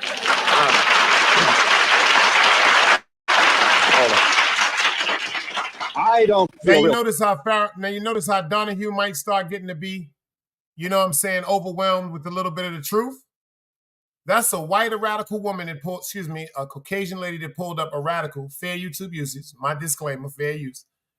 She called up there and said, yo, how dare you have this man up here? He's a fucking bigot. What she really wanted to say is he's a nigger.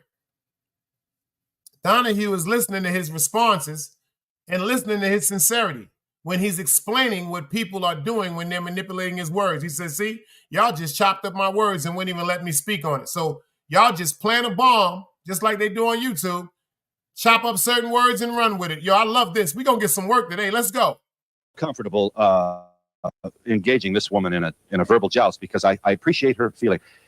You know, this skirting with dirty religion, gutter religion, hurts deeply, deeply. The people who lost loved ones at the hand of using words like great and then trying to explain it. You must have some pang of conscience for inflicting that kind of emotional pain on the people who felt the Holocaust. I wonder, Mr. Donahue, what pangs of conscience do white people feel for inflicting the atrocities on black people that have been inflicted on us ever since our fathers were brought into These people are saying... These white people are saying not guilty. She's calling me a bigot and a racist and an anti-Semite. Are Arabs Semitic people? Here comes the Arabs Semitic people? And if Arabs are Semitic people, so what? And I am supposedly pro-Arab, how can I then be anti-Semitic? How about anti-Jewish? Are Jews the only Semitic people? What's your point? That's a racist statement.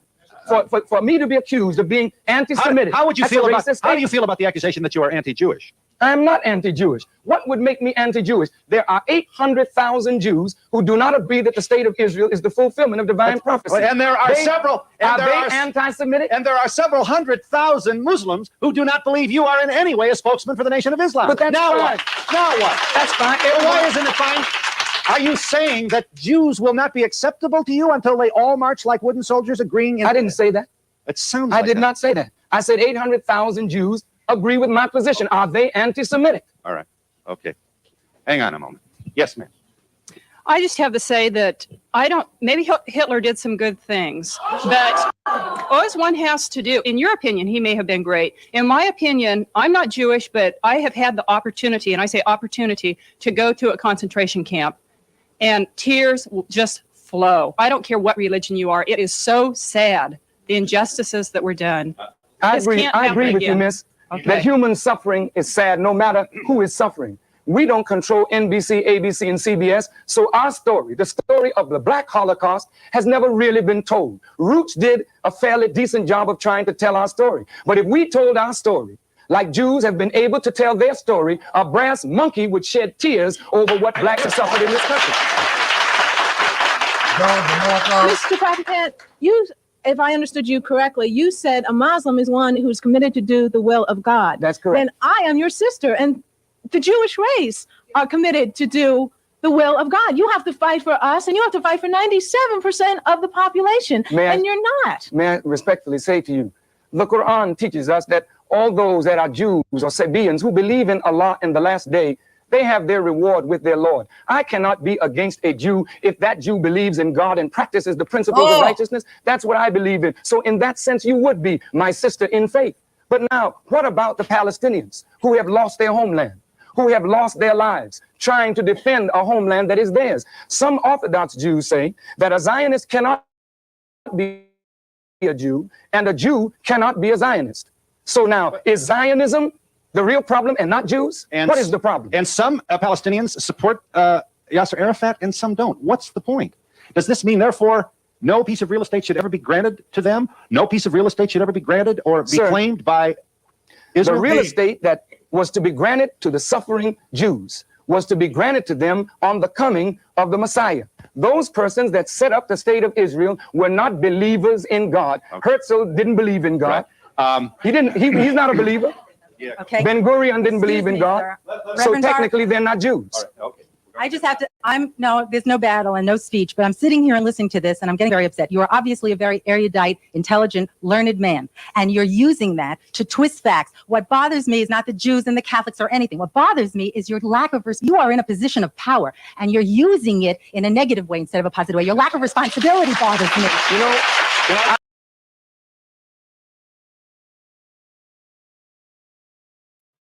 So she feels as though because he will not let us stay dumb, deaf, and blind, meaning us black people or people in the world in totality, as far as natural right and inheritance and how things are really structured that have been concealed and misconstrued and rewrote for years. She said, he's not a good person. I don't think people really be listening to what they be saying, man. Let's go. I must. One second. He may not say this, but here's the disquieting part of this. The nice guys don't have any power.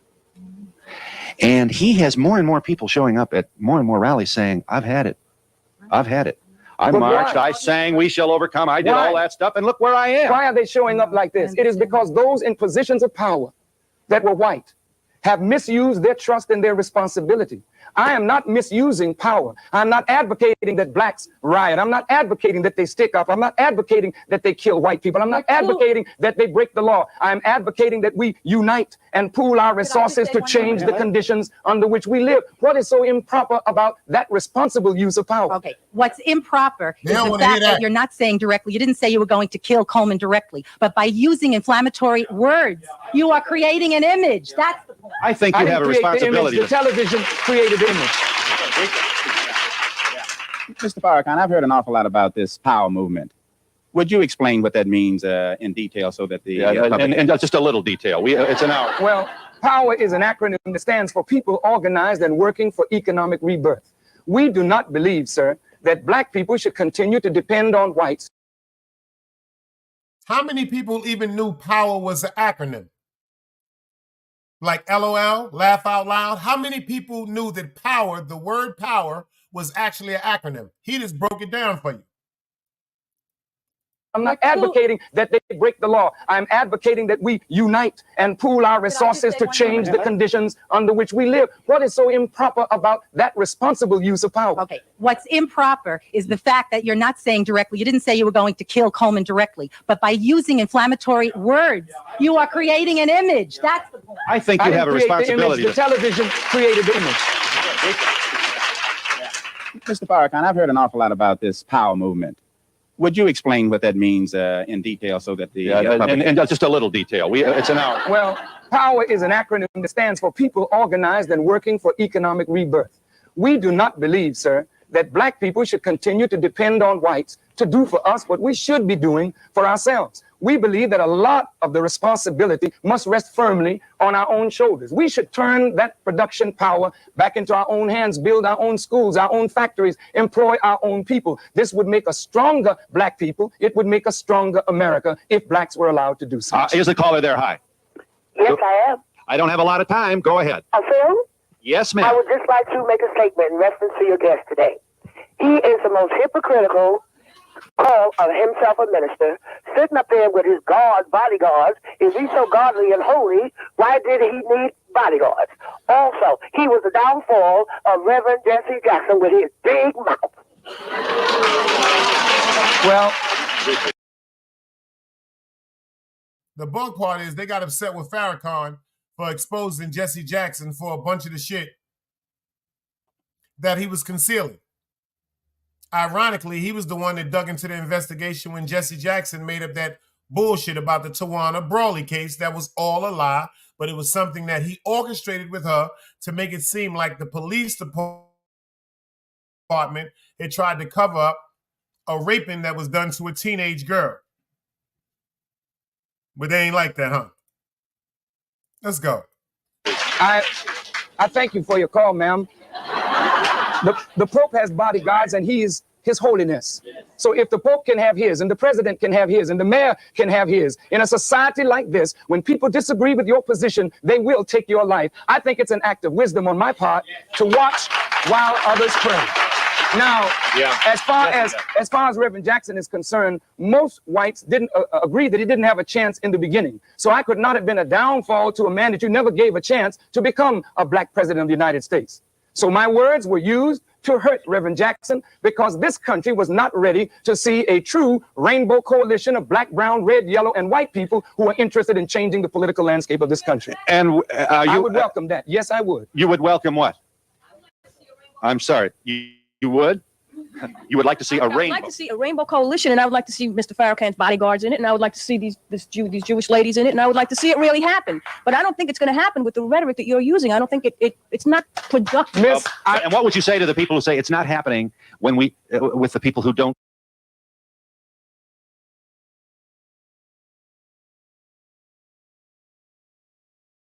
Now check out this woman talks to this man right quick, y'all. Pay attention. Chance in the beginning. The only difference is he got his restraint is so much better than mine. I promise you, I'm doing law. It could not have been a downfall to a man that you never gave a chance to become a black president of the United States. So my words were used to hurt Reverend Jackson because this country was not ready to see a true rainbow coalition of black, brown, red, yellow, and white people who are interested in changing the political landscape of this country. And I would welcome that. Yes, I would. You would welcome what? I'm sorry. You would? You would like to see a rainbow? I would like to see a rainbow coalition, and I would like to see Mr. Farrakhan's bodyguards in it, and I would like to see these Jewish ladies in it, and I would like to see it really happen. But I don't think it's going to happen with the rhetoric that you're using. I don't think it's not productive. And what would you say to the people who say it's not happening when we, with the people who don't make a saying? I think it happened. I think Jesse Jackson was making it happen. You know, let me just a real good example. Your FTC, I the don't Klan like membership what is was currently. We have a lot of people scared out there, and I mean they've got kids with the little uniforms and the. That will get larger if white people don't condemn it. That's right. All right. Now, in the age at this moment in the history of our republic, with Clarence Pendleton, we don't want any quotas. With everybody claiming to have a brother-in-law who didn't get a job because a black guy got it. With unemployment being as high as it is, in an age like this, it's easier not to say anything. I happen to be one of the people that say something. It sounds like you do. But how do you feel about what I'm saying? I feel there should be quotas, and I feel that I feel that the white race owes the black race a lot. I'm one of these people that feel that that's the way life is. Life is okay. You pay for the mistakes of your ancestors, and you have to accept it. That is life. But you are in the minority on that position. Nevertheless, I mean, where did I come from? I came from. Where does my opinion come from? It comes from listening to people like Jesse Jackson, not from listening to people like this guy. What troubles you most about his rhetoric? What is it that troubles you most? I think it's counterproductive. He polarizes people instead of bringing them together. Did you hear what she just said? She admired him at the same time. She said she ain't trust Jesse Jackson, but not guys like this. And he said she polarizes. Let's go. I like her attitude, though. You go. Sounding like Alice. Let's go, Alice. I'm going to call her Alice today, y'all. Shout it out for Big Alice. Let's go. You pay for the mistakes of your ancestors, and you have to accept it. That is life. But you are in the minority on that position. Nevertheless, I mean, where did I come from? I came from. Where does my opinion come from? It comes from listening to people like Jesse Jackson, not from listening to people like this guy. What troubles you most about his rhetoric? What is it that troubles you most? I think it's counterproductive. He polarizes people instead of bringing them together. May I please respond? You know, black folk need to be brought together. Black people, yes. We need to be brought together so that our moral voice can be heard in this country. It's wonderful to talk about blacks and whites together, but Jesus said, love your neighbor as yourself. So neighbor love is predicated on self-love. You will agree with me that the black community is destructive of itself. And somebody needs to teach black people to love themselves, to love each other, to come into unity with each other. Wait just a minute. And calling Judaism a dirty religion enhances I never said that. There again, Mr. Donahue, you are repeating the lies that have been told about me. Let me say this. If the white American public had a chance, and this is why I enjoy being on your show, Mr. Donahue, because it does give me a chance to express myself before the American public. You get a chance to hear me and to see me and to reason with me. And if we could set aside what the press has said, you listen to what I say and judge what I say. If you could set aside the bullshit that they say on YouTube. And somebody needs to teach black people to love themselves, to love each other, to come into unity with each other. Wait just a minute. And calling Judaism a dirty religion enhances I never said that. There again, Mr. Donahue, you are repeating the lies that have been told about me. Let me say this. If the white American public had a chance, and this is why I enjoy being on your show, Mr. Donahue, because it does give me a chance to express myself before the American public. You get a chance to hear me and to see me and to reason with me. And if we could set aside what the press has said, you listen to what I say and judge what I say, then will your judgment be the same? But that's what everybody in power says. If it weren't for the press, all my speeches would be reported in entirety and you would know what wisdom I have. That is not the way the system is ever going to work. This system is not designed to work like that. It's true. We'll be back in just a moment.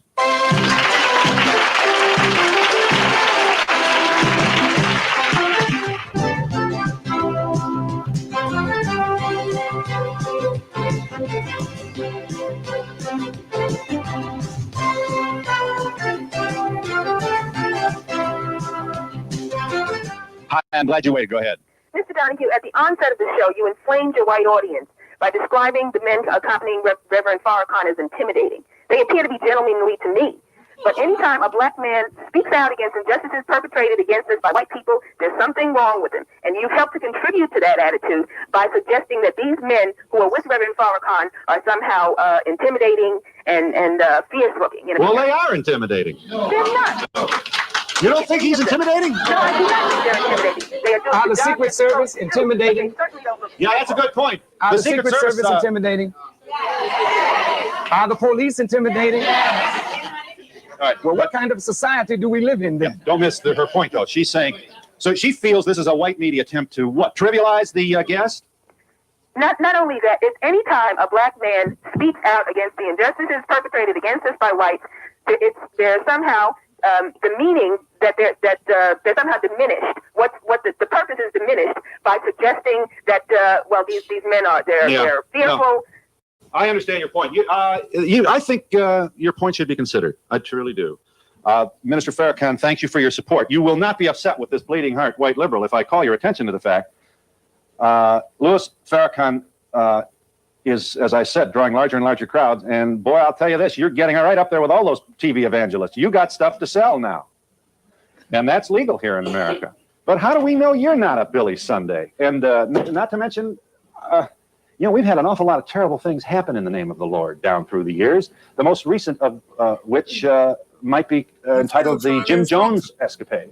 Now, I'm not here to suggest that you're capable of that kind of behavior, Minister Farrakhan, but you will not be upset with me for saying that folks like you have a responsibility to retain some humility and not presume that you are the possessor of absolute truth, and to reach out perhaps for a dialogue, something that your rhetoric does not promote. I would be very glad to have a dialogue. In fact, I asked for a dialogue with the Jewish leadership of the B'nai B'rith. They denied that. Sir, with all due respect to you, the popes are supposed to be infallible. Yeah. But history tells us they made many, many mistakes and were responsible for a lot of wrongdoing. Something that's been called to the attention of our audience here on more than a few occasions. So when a black person stands up.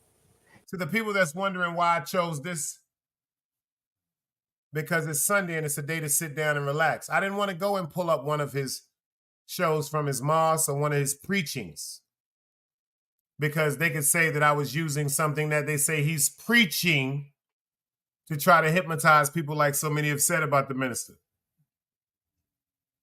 This right here is a conversation. This is not a pre-rehearsed conversation. The only thing I've ever asked for. This is not a pre-rehearsed conversation. This is not a skit or something. The people calling up on the phone. This is the first time this is the third phone call we have, but now we have a female that got through that says, you know what? The first time that a black man of importance or intelligence breaks down certain problems, he's the bad guy. The first time we got a black man to stand up for real morale, integrity, and walk for the love of God. See, because Farrakhan will tell you, you can say anything you want to, but you can't just harm me. Like they made a mockery of him and tried to joke about him having bodyguards. The president has a bodyguard, like he said. The Pope has a bodyguard. And then he answered it so eloquently by saying, the land and the place that we live in today, there are so many evil people that will rather kill people just because of the words that come out of their mouth. Look what they did to Farrakhan. Look what they did to Malcolm X. Look what they did to so many of the great ones. Let's go. And gathers thousands of black people to listen to him. Automatically, whites fear. Why do you fear? It is because you feel a guilt. And that guilt is that one day blacks are going to repay whites for the evil that they poured on us. That's why you don't want a black person to be a strong black leader. Yeah, I'm concerned about the statement you made at the beginning of the show as far as religion goes. Each one that has their own religion follows their God. Why would you even question what a Jew is when they follow their God? Same as you follow your God and I follow mine. What I'm questioning is not one's right to follow one's God. I'm questioning a practice of injustice that has deprived Palestinians of their homeland and deprived blacks and Indians of justice in the United States.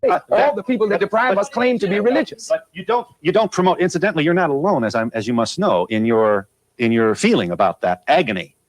You don't promote the possibility of peace by using words like great to describe Hitler. I still can't believe that you in your heart think there's something promoting the general welfare embodied in that kind of rhetoric. You know, I don't think you believe Again, you know, you are an intelligent man, Mr. Donahue.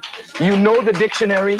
You know the word great. You know what it means. You know the colloquial meaning. And the colloquial meaning is not the actual meaning of the word. So when I said Hitler was great, that meant he was consequential. And your esteemed writers say that the beginning of political acumen today is the study of Adolf Hitler. I didn't say that. Mr. Wills said that. I thank you for the compliment. And I want to say that anybody with your education and abilities and gifts who is consistently, chronically misunderstood by the majority of people is doing so purposely.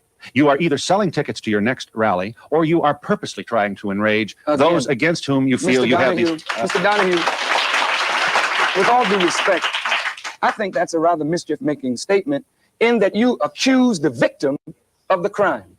Now, I have... That was deep right there. He said, Mr. Donahue, with all due respect, pay attention. Welfare embodied in that kind of rhetoric. I don't think you believe Again, you know, you are an intelligent man, Mr. Donahue. You know the dictionary.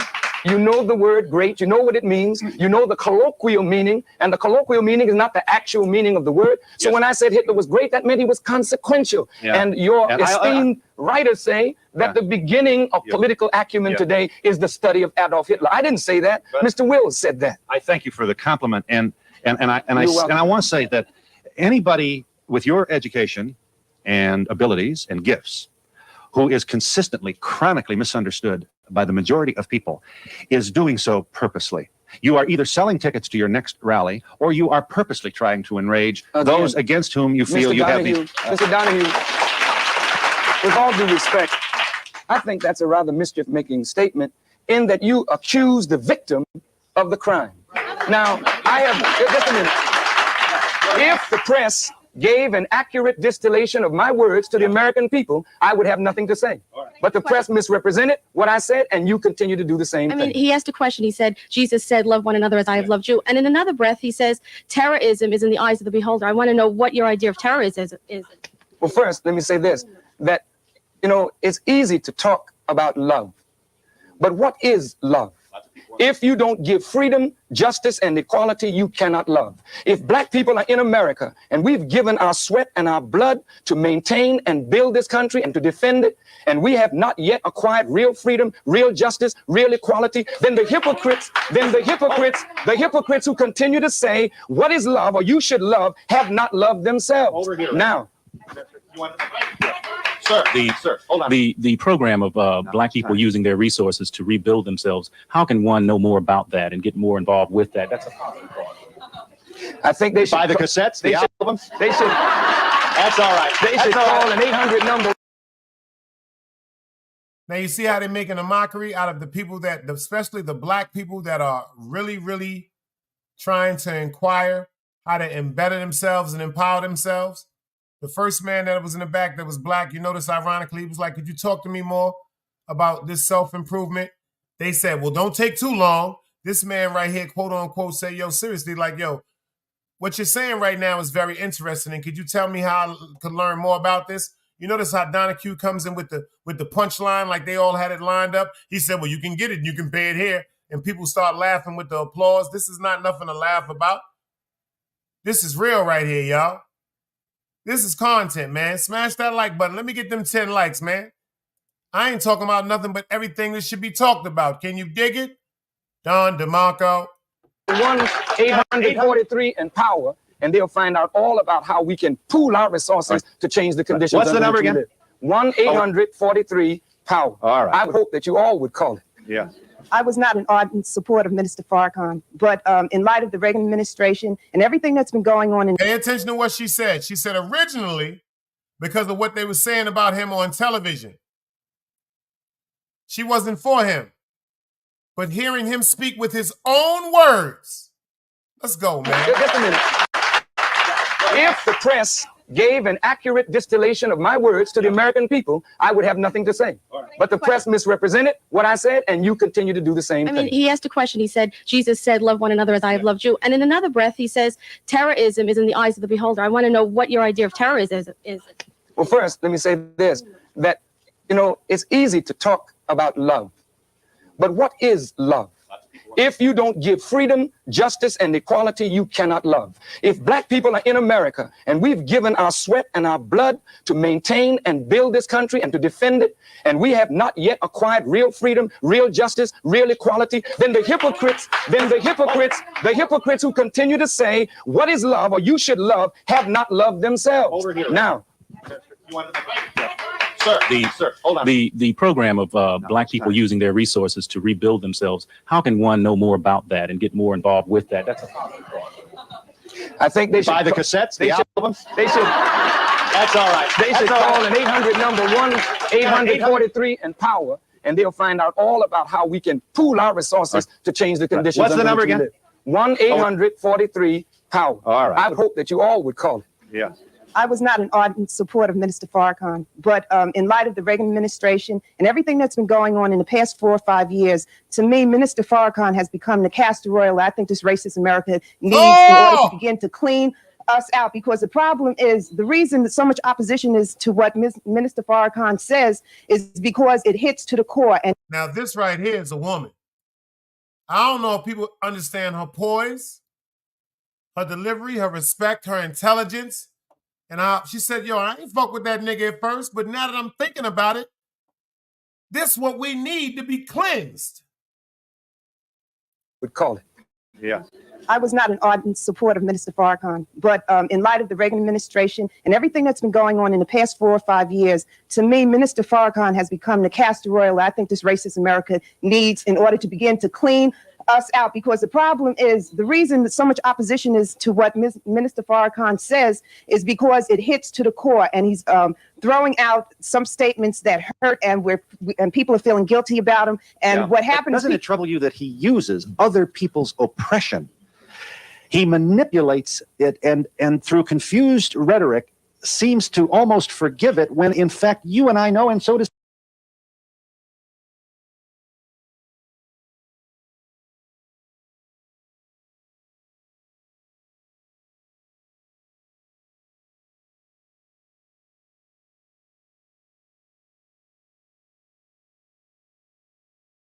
One 800.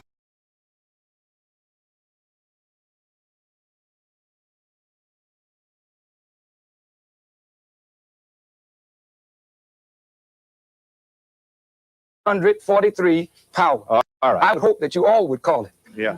I was not an ardent supporter of Minister Farrakhan, but in light of the Reagan administration and everything that's been going on in the past 4 or 5 years, to me, Minister Farrakhan has become the castor oil I think this racist America needs in order to begin to clean us out. Because the problem is, the reason that so much opposition is to what Minister Farrakhan says is because it hits to the core, and he's throwing out some statements that hurt, and people are feeling guilty about him. And what happens? Doesn't it trouble you that he uses other people's oppression?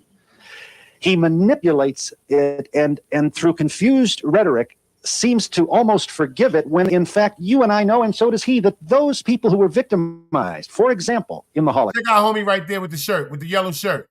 He ready to kill Phil for stopping her from talking, man. Would call it. Yeah. I was not an ardent supporter of Minister Farrakhan, but in light of the Reagan administration and everything that's been going on in the past 4 or 5 years, to me, Minister Farrakhan has become the castor oil I think this racist America needs in order to begin to clean us out. Because the problem is, the reason that so much opposition is to what Minister Farrakhan says is because it hits to the core, and he's throwing out some statements that hurt, and people are feeling guilty about him. And what happens? Doesn't it trouble you that he uses other people's oppression? He manipulates it, and through confused rhetoric seems to almost forgive it, when in fact you and I know, and so does he, that those people who were victimized, for example, in the Holocaust, were victimized by the same kind of fear, hatred, and psychotic behavior that you feel has oppressed people of color all these years. Now, why do that? Why use someone else's agony to try and get attention for your own? Whose language? No, we're not using someone else's agony. We're using our own agony. That's right. Black folk are agonizing in America, not because of Adolf Hitler, but because of Reagan administration, because of former administration's inactivity to solve the problem of justice for black people. And the other point is that white America wants us to use their language of oppression, and if we talked away white America feels, then it's okay. But as soon as we start talking from our black perspective, then all of a sudden it's racist. And do you know why this is, sister? You know why this is? Because most whites actually still feel that they're in the position of the slave master and we're the slave. Just a minute. Oh, he heard him now. Hey, He said if that were not so, don't I have the right to invite Mr. Gaddafi or any other African leader? And don't we have the right to listen to what they say, accept or reject what they have to say? Why do I have to apologize to white people for acting as a free black man? I am not your slave. How do you feel? Let me get this one on. Let me try. How do you feel about Ronald Reagan? You know, I feel that Ronald Reagan is a blessing in disguise to black people. Tell me. Because Ronald Reagan is one of those winds that will get the dry bones in the valley together. If it were not for government rejection of handouts, blacks would still be looking to white people to do something for us. That's his position. Exactly. And you agree with I agree with that position. So government... I want to see black people do for themselves. So all those food stamps... All those food stamp programs, all that do-good stuff, all that New Deal, Great Society, Johnson, Bleeding Heart, liberal government handouts, crippled black people. Exactly. So did you vote for President Reagan in the last? No, you should have. I did not vote. You should have. I did not. But I feel that the more Mr. Reagan continues these kinds of policies, the more black people will be forced to rely on themselves. It's one thing to say to America, you've been bad to us. All right. But it's another thing to also say on the other side, look at the blessings we've gotten out of America. We have gotten good education.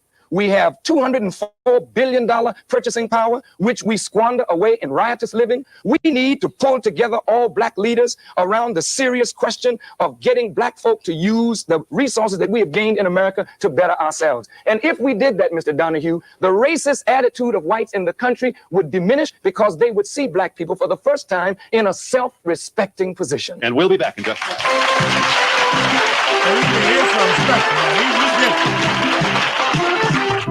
Smash that like button, y'all.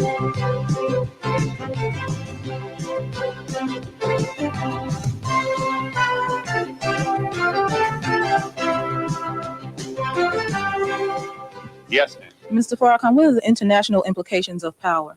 Now look how beautiful that woman is right there. Look how beautiful this sister is right here. She's not showing any cleavage. She's not over aggressive. She's not even showing her hair. Yes, ma'am. Mr. Farrakhan, what are the international implications of power? The international implications are that black folk, once we become producers of what we consume, we become a trading partner with other third world peoples that strengthens their rise, our rise, and we can leverage that economic power into political power to redirect the course of this nation. How did you feel when even Jesse Jackson had to repudiate you? Now hold on, Supra. I know you said you don't trust him like that.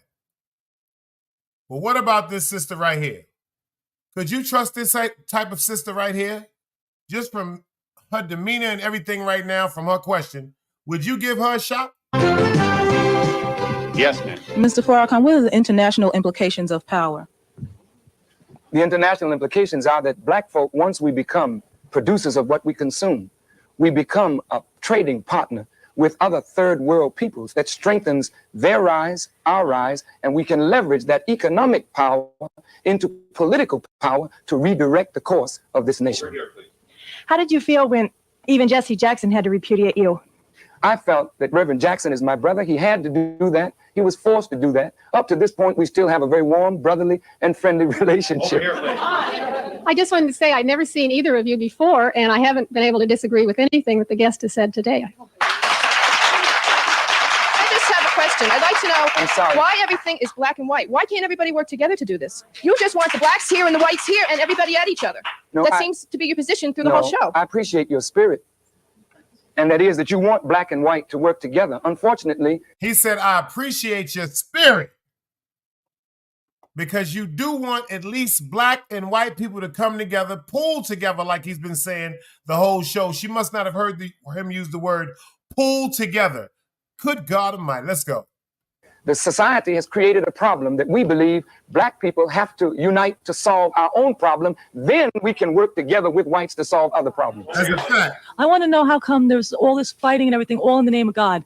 Yeah, I want to know that too. You know, God is always on the side of the oppressed against the oppressor. Historically, it's always been that way. We are an oppressed people. God is on our side. He's against the oppressor. Why are you the cause of oppression with what you're saying today? Pardon me? Please, going back Am to I anti-Semitic pressing you? remarks, and Am I please don't pressing get you? into a semantic conversation where you're going to try to change your words around. Uh-oh, look at her now. Look at her now. Look at her now. Look at this one right here, y'all. Hold on. Look at this one right here. Look at this one right here.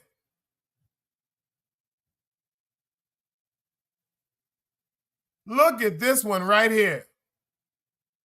She's going to war. She looked like she got a YouTube page. Couldn't you see her on the YouTube page?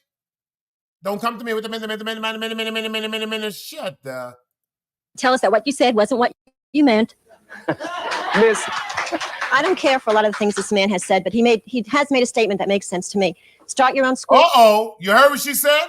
I don't really care for too many things that he said, but he has made a statement that she do agree with, meaning he's beginning to pierce her heart because she's getting to hear his side of the story, not the dictation of what someone else has said. Let's go. Please, going back Am to I anti-Semitic pressing you? remarks, and Am I please don't pressing get you? into a semantic conversation where you're going to try to change your words around and tell us that what you said wasn't what you meant.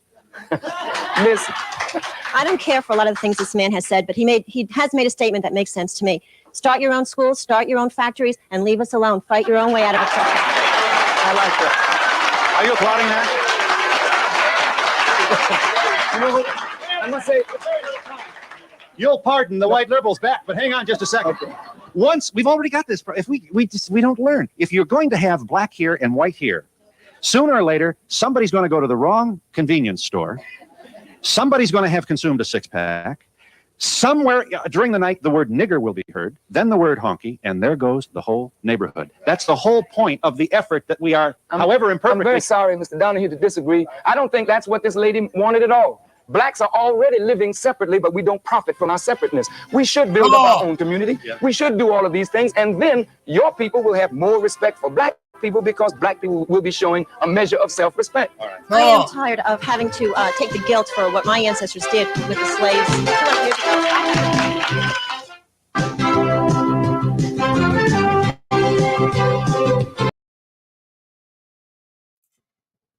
ago. Grown folks conversation.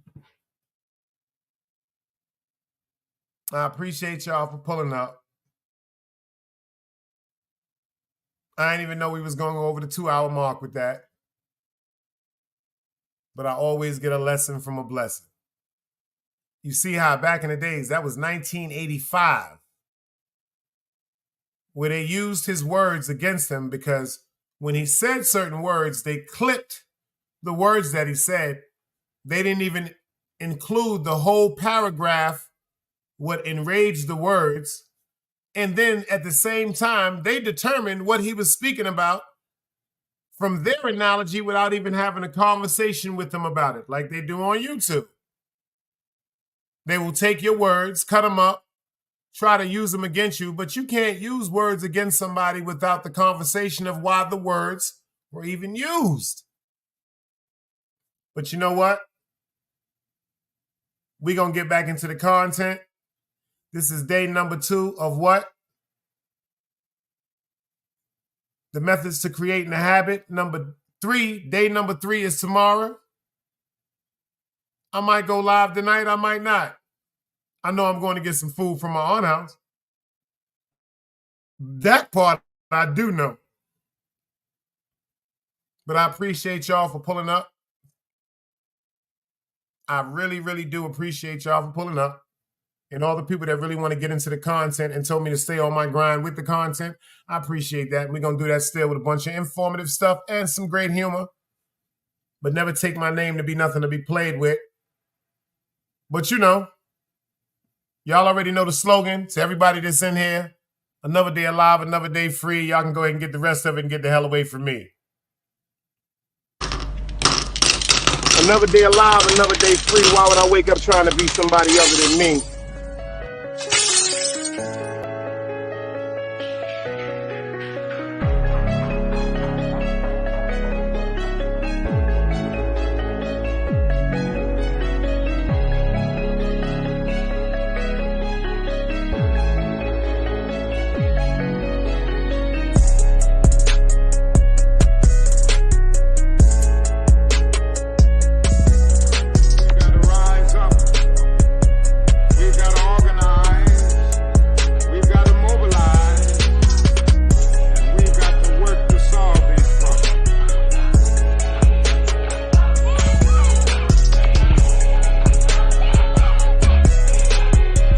knowledge, wisdom, understanding.